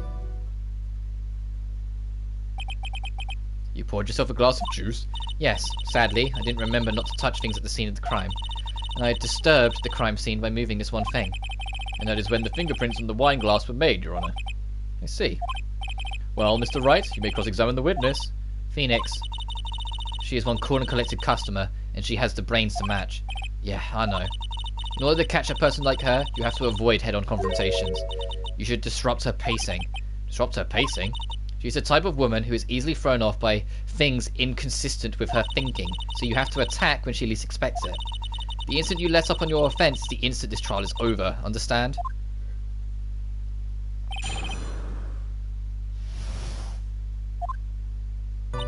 We have to press her on the statement, and there was his dead body. You were in shock? What? Was I not supposed to be? Miss Andrews is a very calculating person, and despite how close they were, I doubt she had romantic feelings for Mr. Corridor. Anyone randomly stumbling upon a dead body would be in shock. But you can't seriously expect that a young beauty like her would not be shocked. Young beauty? Oh, Edgeworth, you. Somehow, I don't think beauty has anything to do with being shocked or not. I see. Yeah, we have to press her on it, though. Press on it. I felt as though I was about to faint to pull myself a glass. Juice? Yes, there was a bottle of tomato juice on the table, so I helped myself. But you didn't drink any of it, did you? Huh? There were no lip marks left on the wine glass to suggest that anyone drank from it. I wasn't feeling terribly great, so I set the glass down without drinking it. Miss Andrews, I'd like to confirm with you one more time. When you discovered the dead body of Juan Corridor, you were in great shock. And that's when you poured yourself a glass of juice, correct? And what of it? My mind really was a complete blank at the time. Your mind was a complete blank? I didn't think that was possible for you. Aren't you rude today? I was so dazed that I made one careless mistake, that one thing. What one thing? Never mind. It's no big deal. What she's starting to say just now. Miss Andrews, I'm convinced that, as you said, you made a mistake at the scene of the crime. What I really want to know is what this mistake was. Actually, so would I. I'm sorry. It's kind of embarrassing. When I set the glass down on the dresser, I accidentally knocked the flower vase over. Flower vase? You talking about the one in the floor in the crime photo? This mess of glass shards? It was originally on top of the dresser, but when I bumped into it with my elbow, it fell onto the guitar case. Why did you withhold such an important piece of information? I'm sorry. I thought that since the crime scene was already in disarray, that people would simply assume the vase was just another part of the mess. It looks like yet another fact has come to light here. Please add this and anything else you have to reveal to your testimony. I'm sorry, but I have nothing more to add. I didn't touch anything else.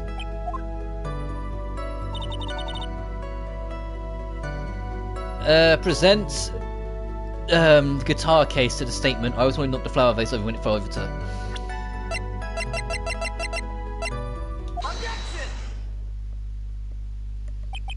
Testify that you knocked the flower vase over, is this correct? Yes. And you sure it fell into the guitar case? Is there some problem with this, with what I said? It's not some problem, it's a major problem. It's true that the top of the guitar case was wet with water. However, that's exactly what is so strange. Miss Andrews, you testified that the vase fell onto the guitar case. However, if that was true, the case should have gotten wet on the inside, not the outside. That's very true. Furthermore, there is one other strange thing about this guitar case. And what's that? Let's take another look at the crime scene photo. The remains of the vase are scattered on the floor. And what is wrong with that? If the guitar case was open when the vase fell, shards would be in it. The glass shards would be inside, not outside the case. Was your point right? That the case was closed at the time of the vase and was knocked over? Is that all? No, I think back to what Miss Andrews testified to. She said that other than the vase, she didn't touch anything else. Yes, that's right. She did implicitly say she didn't touch the guitar case. But this whole matter with the guitar case is a dead end. The bright red guitar was found at the studio. It has no bearing on this case at all. That may very well be. However, the empty guitar case does seem to have no relation to the case, doesn't it? Seems that there is no deeper meaning to this guitar case. Well, Mr. Wright, do you think we need to hear more details about the guitar case? The empty guitar case? I believe this is a crucial piece to the puzzle. Can't believe anyone would reach for the straws like this, but this is you. I can't believe I'm doing this either. Oh boy, we've still got so many more testimonies to get through. We're definitely not doing this in one stream. After we get back to day 2 of investigation, I'll probably wrap up there. It might make this a bit smaller of a stream. I don't know. but just for the sake of making it a bit more spaced out, because this is like another 7 or 8 hour. I don't think it's as long as Rise of the Ashes, but it's certainly fucking long. I'll follow along for now. Miss Andrews, please testify to the court about the guitar case. Yes, Your Honor.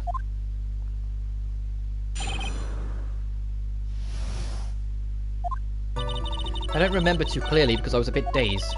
I suppose I must have opened the guitar case after I knocked the vase over. It's not a big deal though, right? The case was empty after all. As for why I opened the case, even I don't know. So this really wasn't a very important point. This wastefulness is such a familiar feeling by now that it's almost comforting. Anyway, I'll just go ahead and start the cross-examination.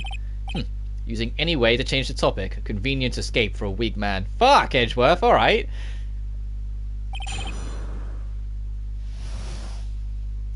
Present guitar case in a statement. I suppose I must have opened the case after I knocked the vase over.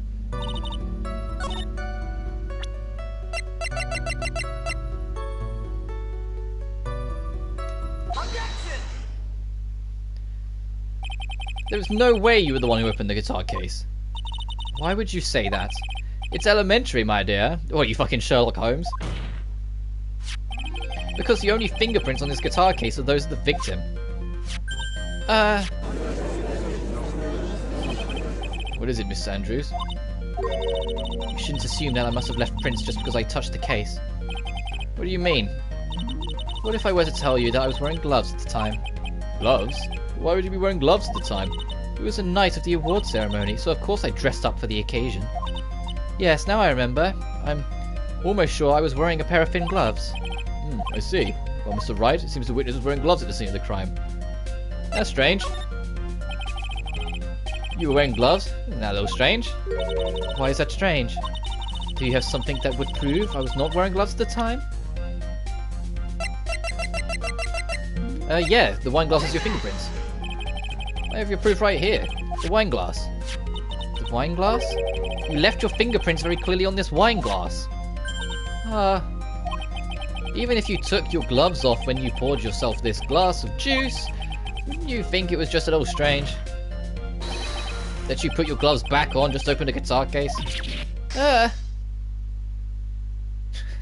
That's cute. That's a cute animation. When she, like, the glass is shattered and she just gets a fucking number one out.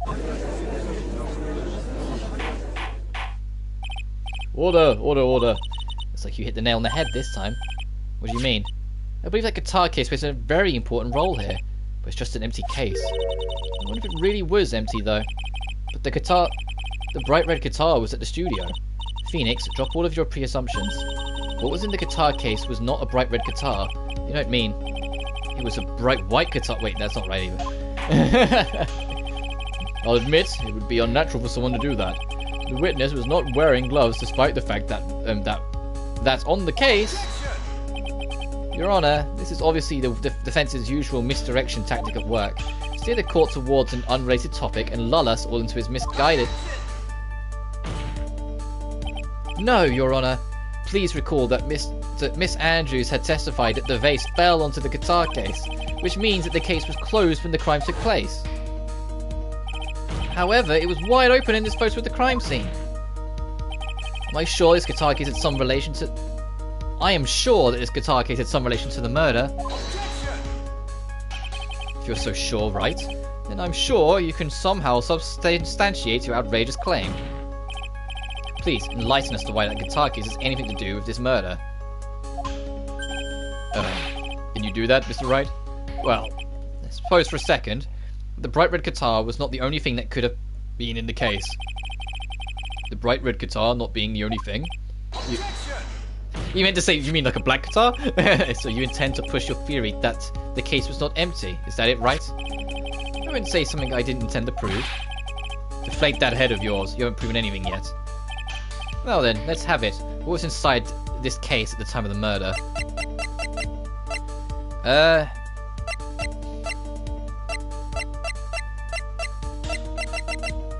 Where is it?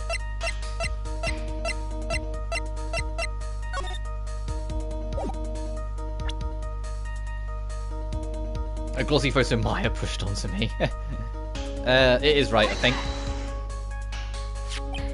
This is a photograph. Yes, but what's important is what is in the picture, Your Honor. In this picture? Doesn't take a genius to see what I mean. What I'm proposing is... inside the guitar case was the Nickel Samurai. The hero's very own costume. What? Mr. Wright, explain yourself. Right, are you saying that the witness opened the guitar case to take out a costume? What insane point would there be in doing something like that? An insane point would be to wear the costume, of course. Miss Andrews put it on to hide her identity so she could make her escape. After all, you couldn't let anyone see you leave, could you, Miss Andrews? I refuse to accept your theory. Anything to support such a preposterous idea? Just outside the door was an investigative photographer who was starving for a big scoop. And in the end, she managed to get this shot, correct? You mean this photo?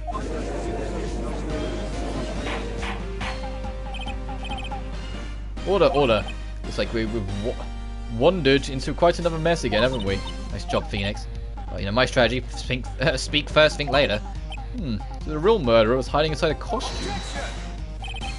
Wait 1 second, Your Honor. The Nickel Samurai's costume would have been Mr. Mattengard's. Why would something of the defendant's be in the victim's room? And inside the guitar case of all places? True, this is a little baffling. Mr. Wright, the court would like to hear your thoughts. What was the Nickel Samurai doing inside the guitar case? It was a spare. Mr. Angard did not take his costume off during the break period. In that case, the costume we were talking about was a spare one. What? Then, are you saying that on the night of the murder, there were 2 Nickel Samurai costumes at the Gatewater Hotel? Yes, that is what I'm saying. How would you explain the costume that was inside the guitar case? It would mean that the victim himself had brought this spare to the ceremony on purpose. But why? The victim, Mr. Corridor, was the German ninja. Why would he secretly bring the Nickel Samurai's spare costume with him? What would be the reason behind such a peculiar act? And there lies the sticking point. What are you mumbling to yourself about now? You've just been rambling all this time without any sense of inner monologue? Huh? No, Mr. Wright, please explain yourself. Why do you think the victim had the Nickel Samurai spare costume? Phoenix, are you sure you can explain this one? Think carefully before you answer. And then answer with gusto, I believe in you. Alright, this is what I think. The reason the victim brought the Nickel Samurai spare costume was the press conference. Because he was going to dress up as him and go announce a big secret and then try and, destroy his career with it. What is this? On the night of the murder, after the stage show, the Nickel Samurai was going to a special press conference. A press conference? Yes, the Nickel Samurai was supposed to confess something at this conference. You heard about this as well. For once, you're not making something up, right? But what struck me as strange was that Mr. Angard himself said he had no idea he was supposed to be holding a press conference that night. But how can that be? The way I see it, that can only mean one thing. The conference was set up by none other than the victim, Mr. Juan Corridor himself. The victim? Yes. The spare Nickel Samurai costume was prepared for that very conference. Mr. Corridor was going to hold the press conference as the Nickel Samurai. He was going to dress up as the Nickel Samurai and hold a conference? Why would the victim do such a thing? That's something I don't quite know yet. However, what I am concerned with right now is what he intended to reveal at that conference. The Nickel Samurai was going to confess something, and by confess, I'd wager he was going to reveal something about himself. Which means that Juan Corridor, posing as the Nickel Samurai, was going to speak about Mattengard. Yes, I guess that's what it would mean. But if that's the case, that's not a confession, that's public disclosure. Miss Andrews, I can see why you are pros at what you do. I'm just scrolling down. Pardon me? Yes, just as you say, the press conference was set up by Juan. Miss Andrews, please offer us an explanation for this. I was the one who asked for help to set it up. Oh, I was the one he asked for help to help set up. And the person who prepared the second costume for him, that was also me. You. Juan had bet everything on the Jamming Ninjas this year. And if he lost the Grand Prix, he was going to make sure Matt was going down with him. That's what he thought anyway. He was going to ruin him, huh? It looked like somehow Juan had had his hands on a secret so powerful that it would destroy Matt's acting career had it been revealed. What? And do you know what the secret of Mr. Ungard is, Miss Andrews? That's something only Juan knew. I don't know what it was. Ah, I see. I've probably been coming off quite suspicious to everyone. But that's to be expected. I've been trying to protect Matt after all. Protect Mr. Ungard? And yet again, another strange bit of truth comes to light, it seems.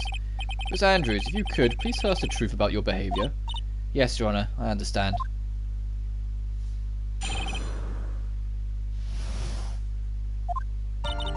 From the moment I saw the crime scene, I had a feeling that Matt was the murderer.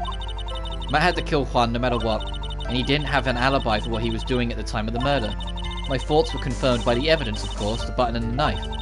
But I'm Matt's manager, so I felt I had to protect him. This does account for everything. Well, I am the logical type. Finally seeing her true self. She's more nervous than a scared rabbit.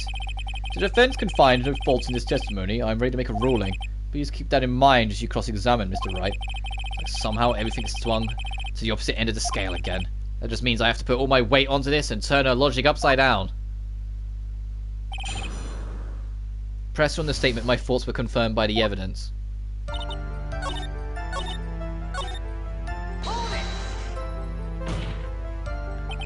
You can hardly call the knife decisive evidence.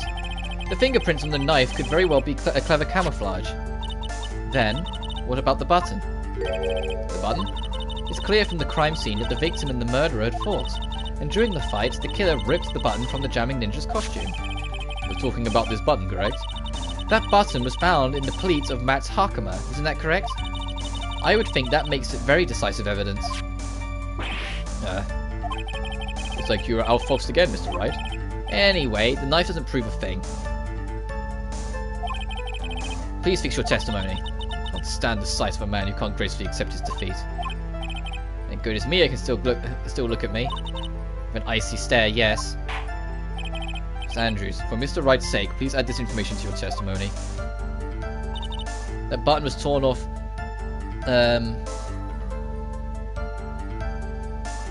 Present the Juan's autopsy report.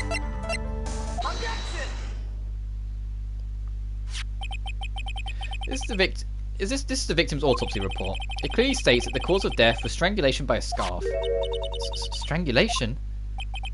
The knife stab to the victim was done after the victim had already died. And what does that mean? Let's examine the evidence. This button has the victim's blood on it, which would mean that it was ripped off from the costume. When? After the knife was stabbed into the victim. Exactly. Which means it is impossible for this button to... It is impossible... Let me read that sentence again. It is impossible that this button was torn off during the victim's final struggle, because the victim was strangled to death in that fight. That's right, Miss Andrews. There is no way this button was ripped off during the struggle. This button was consciously pulled off by the victim's already dead body. Order, what is the What's the meaning of this, Wright? So what if the button was torn off of the body after the victim had already died? What does that change? Let me ask you one simple question, Mr. Edgeworth. Why was the button torn off? What purpose did it serve? What purpose? We now know this button was not torn off during the fight, so the murderer took the time and effort to purposely rip this from the victim's body. That would mean that the murderer had something in mind, wouldn't it? Mr. Wright, does this mean you know what the murderer wanted to do with this button? What was it? To pin the crime on Ungard. There was only one logical reason for doing something like that. It was to pin the crime on Mr. Ungard. There's no way anyone would put a bloodied button in their own pants. That's right, Mr. Ungard was set up. By the real killer, of course. And the real murderer is... Well, Mr. Wright, who's in the world is the real killer then? Finally. I can't believe I managed to bring this trial all the way up to this point. Phoenix, you can't let your guard down yet. Not until the very end. The real killer, the person who planned the frame Mr. and Guard, is...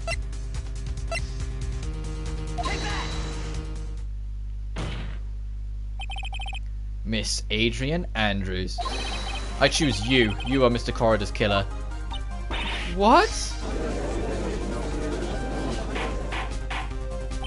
Order, order, order, Mr. Wright. This is a very grave matter. Do you have any evidence that supports your charge? Any evidence?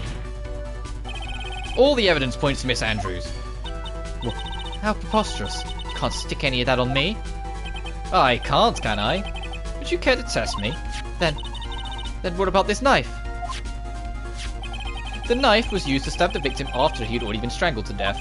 It was used to throw suspicion onto Mr. Ngard, naturally. A knife covered in the defendant's fingerprints could only be taken from his room. And the only one who had dinner with him and knew which knife to take was you.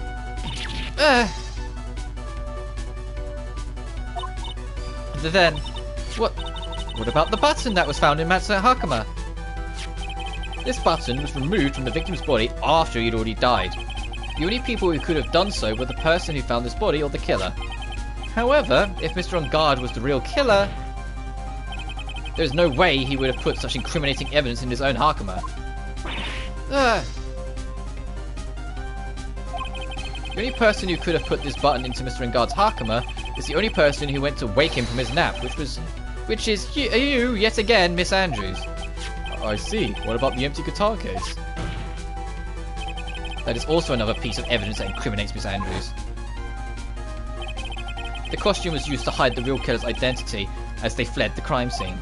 Now, who could have known that there was just such a costume inside the guitar case? It could only have been the person who prepared the costume for the victim. And that person is you, Miss Adrian Andrews. No, But Miss Andrews' fingerprints were nowhere to be found on the guitar case, and it was you who proved that she was not wearing gloves at that time. That's right. That's because she did not intend on leaving any prints. If anyone had found out she had touched the case, then it would have asked her why. So to avoid leaving any prints, she used a towel or something else to open it. But the glass of tomato juice is a different story. Miss Andrews purposely left her fingerprint on the glass to show that yes, indeed, she was the classic dazed discoverer of a dead body. And to top it all off, there is this photo. Photo of the killer as they exited the scene of the crime. No reasonable person on Earth can believe that Nicholas summarized Mr. Ngard. He would be much too short for his own costume if it was him. Speaking of how tall people are, Miss Andrews, you're also kind of short in stature, are you not? Please stop. Well, how about it, Miss Andrews? Got her this time. Miss Andrews? I refuse to testify. What was that? There's a law. It says I can't be forced to testify about something if it can incriminate me. Well, yes, you are absolutely correct, Miss Andrews. The law does provide us with a way to avoid self-incrimination by allowing a witness to not testify if the testimony can cause damage to themselves. What? Pleading the fifth is something most people would think to... is not something most people would think to do on the spot. Actually, thinking back to yesterday in Mr. Ngard's room. Adrian Andrews. Yes? Think hard about what we just discussed. Understood? Alright. That's it. That's when Francisca planted this idea into her head. She must have told Miss Andrews to not testify if things look bad. Did a good job proving everything up to this point, Phoenix. But there's still one thing you haven't done. Something I haven't done? What's wrong, Wright? Are you finished already? You run out of evidence? What is so humorous, Mr. Edgeworth? I'm sure you realise this as well, Your Honour, but everything the good lawyer has proven up to this point is meaningless. What? Everything you have proven is circumstantial. Circumstantial? Yes, circumstantial. You have yet to provide a single piece of definitive proof. Proof that Miss Andrews did in fact harbour a wish to kill Mr. Corridor. Miss Andrews, do you want to kill Mr. Corridor? I believe that may lead to me incriminating myself, so I'll abstain from answering. Miss Andrews, if you do that, it would be the same as admitting your guilt, don't you think? Maybe so, or maybe not. There's nothing to prove in it either way. Besides, you don't even know what crime I would be guilty of due to my silence. No! She's taking that defiant attitude again. Mia, what should we do? Oh, somehow we've landed in the worst possible situation. I think we've reached a certain conclusion at this point in time. Miss Adrian Andrews has refused to testify, and the defense theory that she is an actual murderer has not been fully substantiated with solid definitive proof. But that's not true. In this situation, there's only one thing this court can do, and that's to declare a recess. Recess? I request that both the prosecution and the defense look further into this matter, and at tomorrow's trial... Tomorrow? You don't have a tomorrow. You don't get a not guilty vote today, then. Please wait, Your Honour. That's not necessary. The trial, please continue the trial. What are you sweating for? Your client is getting one more day to live, isn't he? That's not it. This isn't about that. Edgeworth, I know you know who the real killer is. Please, let the trial continue. If I don't get this verdict, Maya... No, I like this. Edgeworth doesn't know everything that's going on and didn't realise Maya was in danger up until that ever so slight slip from Phoenix. And now watch what Edgeworth does for the rest of this fucking trial. But the moment he cottons on that Phoenix is not doing it because he's desperate to win the case in one day and is actually really caring. Okay, gotta go soon. When's the next stream gonna be? It should be tomorrow, dude. It should be tomorrow. There's no reason why I shouldn't. Because I won't wrap up this case today. I've said that before. So I'll wrap it up tomorrow. And then maybe take Saturday off. But either way, you take care as always, dude. Miss refuses to testify. Now then, this court is...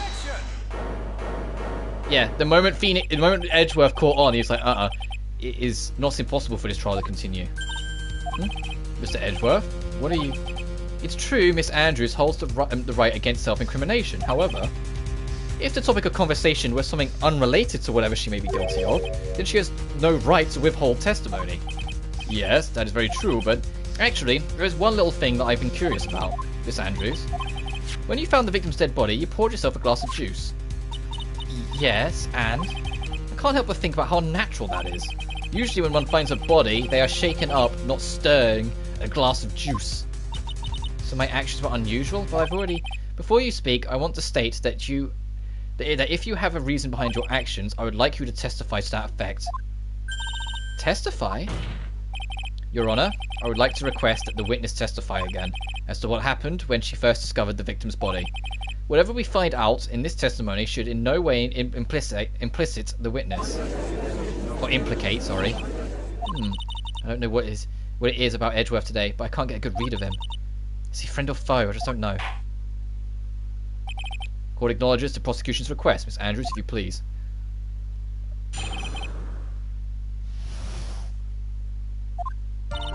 The glass of juice? I didn't really pour it for myself. I was surprised when I walked into the room and saw it in that messy state. And Juan, he was just sitting slumped over and looking tired in the corner. When I saw him sitting like that, the thoughts that he was dead didn't cross my mind. To be honest, I thought he had just fainted or something, so I went to pour him some juice. When I realised that he was dead, that's when I knocked the vase over. So you poured that glass of juice for the victim. Why didn't you say so in your earlier testimony? I didn't think I needed to include something so trivial. Phoenix, please be careful here. If you can't find anything wrong in this testimony, then there's nothing left. I know. Edgeworth, what the heck is going on in that brain of yours? Now then, Mr. Wright, you may begin your cross-examination. See you, dude. Yeah, bye, John. Present crime photo to the statement. When I saw him sitting like that, the thought he was dead didn't cross my mind.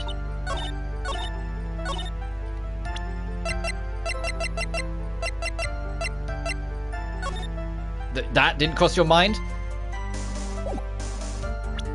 Objection!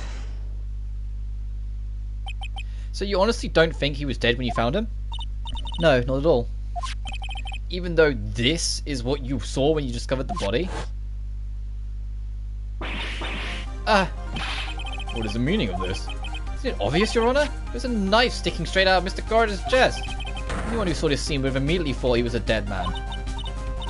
That's, well, you see, I doubt a single person in the world would mistake this for someone who fainted, and then so nonchalantly go pour something to drink. Your point is, Miss Andrews, your testimony just now is one giant lie. And your lie has proven one thing very clearly, that you are the real killer. No!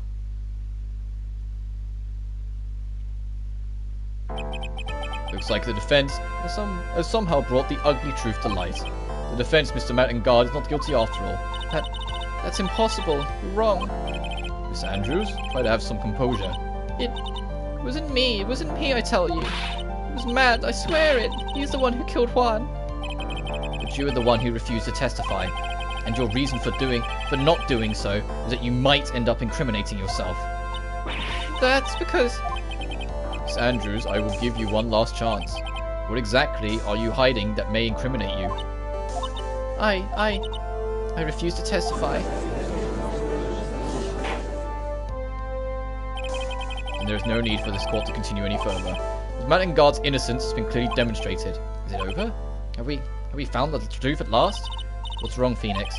Usually the real killer confesses his or her guilt. And now that I think about it, this is the first time someone hasn't. Now then, I would like to hand down my verdict for Mr. Mountain Guard. Your Honor, the prosecution feels that it would be premature to pass down a verdict at this time. What? The reason is quite simple. This witness has yet to speak the absolute real truth. The absolute real truth? What are you? Witness, don't you understand yet? Huh? I don't know who planted this silly idea in your head, but as long as you protect yourself through your silence, Mountain Guard will go free, and in his place, you will become the guilty party. That's a lie. I don't believe you. What? I was told if I spoke then it would be all over, and Matt would never be declared guilty. What in the world is she talking about? She lost it? I can't speak about it. I'm too scared. It's Franziska von Karma. Huh? And you remember, Phoenix? Miss Andrews lives by gripping tightly onto the words of another. Because she doesn't have the strength to believe in herself, then right now Miss Andrews is... Yesterday she was tossed a lifesaver by Miss von Karma. Don't say a word, no matter what happens. If you do, Mountain Guard will be acquitted. Miss Andrews undyingly believes in those words right now, and is clinging onto them. Then what should we do? This is the first time I've ever come across anything like this. But Miss Andrews has to be the killer, right? All we have to do now is get her not guilty. That is my only priority. It wasn't me. I'm begging you. Please believe me. I didn't kill Juan. Help, please. Somebody help me. Mr. Wright? Yes, Your Honor. The court can't continue on like this. Therefore, I'd like to hear what you intend to do. Intend to do? What am I supposed to do? What am I supposed to say? Right. I suggest you think very carefully about this. Think about what this witness did and what she did not do. Think about who is the real mastermind behind this crime. Who's the real mastermind? Isn't that obvious? There's no one else who could do it except the woman crying over there, right? Come now. What will you do? What kind of man are you, Mr. Phoenix Wright? No, you have to keep pushing. Force Andrews to testify. I have to win a complete acquittal today. There's no way around it. But I can't bring myself to do it like this. Not when she's making a face like that. Miss Andrews, I would like to know what you were really hiding. Mr. Wright, are you sure you know what you're doing? Sure, Mr. Ingard would get an acquittal, but in his place you would be found guilty. Is this how you really want this trial to end? Quiet. How dare you? You're trying to trick me. That's enough. I commend you for trying, Mr. Edgeworth. However, it's clear that the defense's theory is the truth. You're wrong.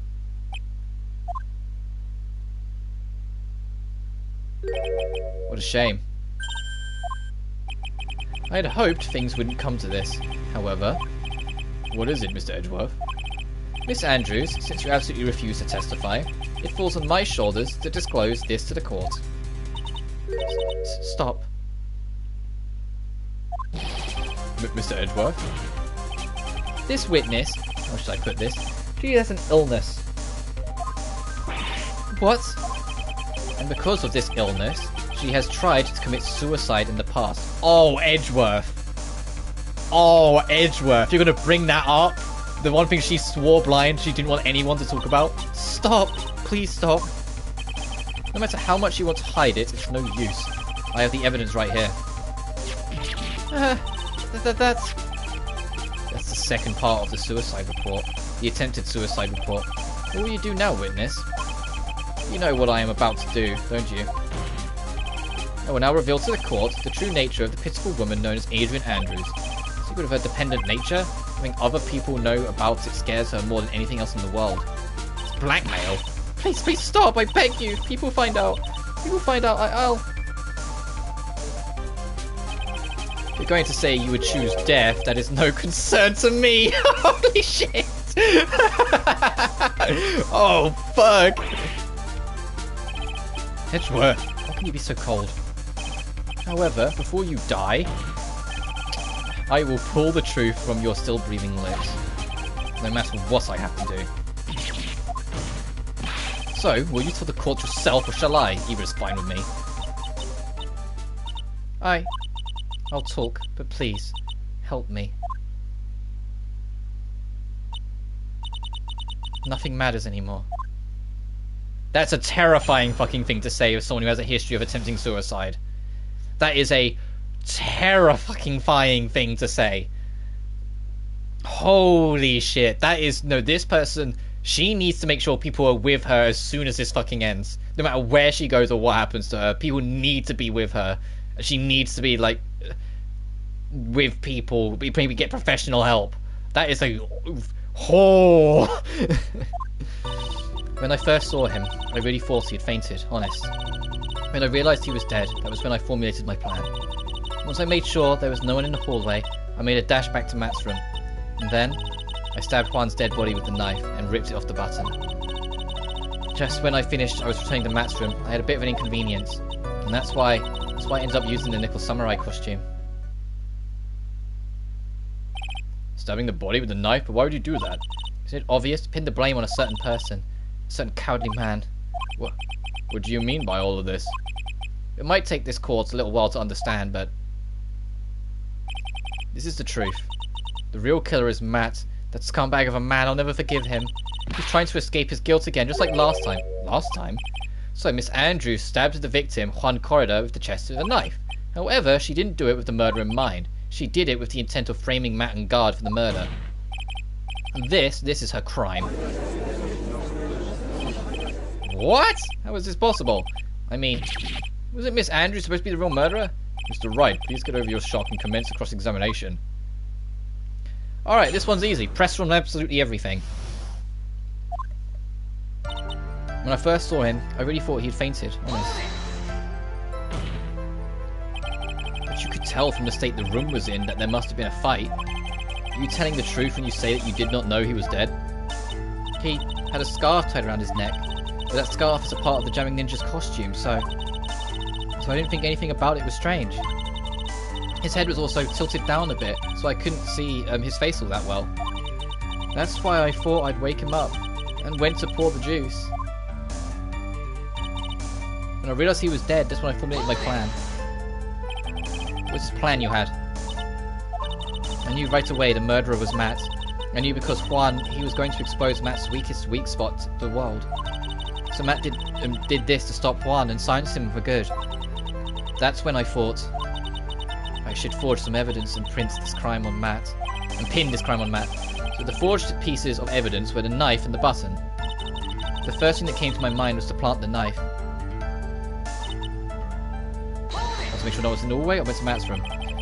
Oh, so you could get the knife, correct? The knife Matt used at dinner had his fingerprints all over it. I thought if I used that, then the police would certainly turn their eyes towards him. Matt was napping with his costume on at the time. I slipped in, took the knife, and returned to the scene of the crime. And then I stabbed Juan's dead body with the knife and ripped off the button. So you were the one who stabbed the victim with a knife. It gives me goosebumps to think about it. What a horrible thing I did. But At the time, I couldn't control my own body. It moved on its own. Then, when I stabbed Juan's dead body, I suddenly realized something. If I used the button somehow, I could make Matt look even more suspect. So you thought to rip one of the buttons off and then plant it in Mr. Engard's Hakama? Yes, that's what I had planned to do. But things never go that smoothly, do they? Just when I finished and returned to Matt's room, I had a bit of an inconvenience. An inconvenience? There was a woman with a camera at the ready, loitering in the hallway. I'm willing to bet my spikes it was Lotta. There was also a woman with a ray gun at the ready, pacing back and forth. That's Miss Oldbag for you. I'd already been caught and made into a big scoop of a certain weekly tabloid once, so I couldn't very well go out looking like myself and get caught again. And that's why I ended up using the nickel summarized costume. You were the one who prepared that costume, weren't you? Yes, I took it from Global Studios. I also put it in Juan's guitar's case the day before the award ceremony. You did this in preparation for the press conference, correct? Yes, Juan wanted to wear that costume and hold a press conference in it. He was going to disclose Matt's big secret there. And what is this secret? That... I don't know. Anyway, I thought that if I were to leave Juan's room in the nickel summarized costume, the people would think that Matt was the real murderer. I was very careful not to leave any fingerprints when I opened the guitar case. I actually did not want anyone to know about the costume. I think we've heard enough. So, after that, you went back to Mr. Engard's room and planted the button? Into Matt's Hakama? Yes. After that, I folded up the costume I was wearing and put it into a bag. I then snuck it out of the hotel and got rid of it. My word. What does all this mean? Mr. Edgeworth, is it? The real criminal is Matt Engard. Yesterday, that woman prosecutor sat me down for a talk. Franziska, huh? She said that I should, under no circumstances, confess to what I had done. That if I just kept quiet, then Matt would be found guilty for sure. I had no choice but to believe in her words. What this witness has done is clearly unlawful. However, as long as her testimony stands, we can be certain she is not the real killer. Wait, Your Honor. The defense still... Right. It's pointless. At this point in time, it is not possible to indict Miss Andrews on anything. Yes, exactly. There isn't a single piece of evidence that points to her as the murderer. The cross-examination of the witness is over, and so is today's trial. You couldn't establish that the witness was the culprit. Please let it go, Mr. Wright. But... Mr. Edgeworth, please place Miss Andrews under arrest for further questioning. Understood, Your Honor. The prosecution will arrange for her detention immediately. That is all. Court is adjourned for today.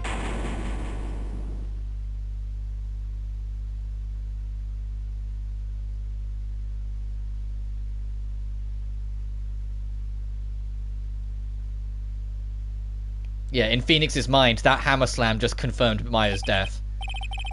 Today's trial, it's over. I didn't win an acquittal. Witness, would you mind if I asked you something? Edgeworth? What is it? Before you leave court today, I wondered if I might look at one thing. The card in your hand. It's had my interest for quite some time now. What exactly is it? Oh, this? Mr. Wright also asked about this.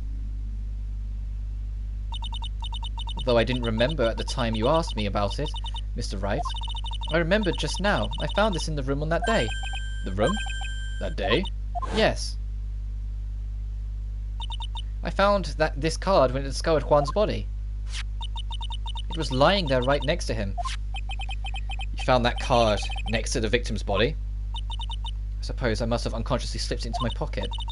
But it's not as if this card has any relevance to Juan's murder, right? Yeah, I guess not, but it's still a strange card if you ask me. But as far as the clue to this case, I don't see why...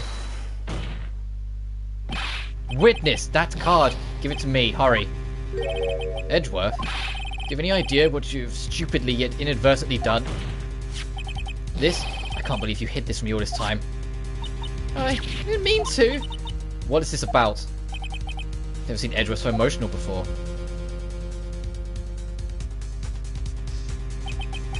card? What in the world is it? What does it mean?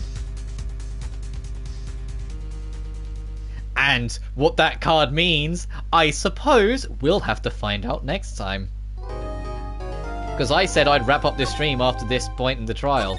So what that card means and where the rest of this trial is going to go, well, that cliffhanger will have to be solved tomorrow. Because I want to wrap up here because it's going to be a long-ass stream to get through the rest of this otherwise. So, thank you so much for watching as always, and I'll see you all tomorrow for the rest of this case. Until then though, peace.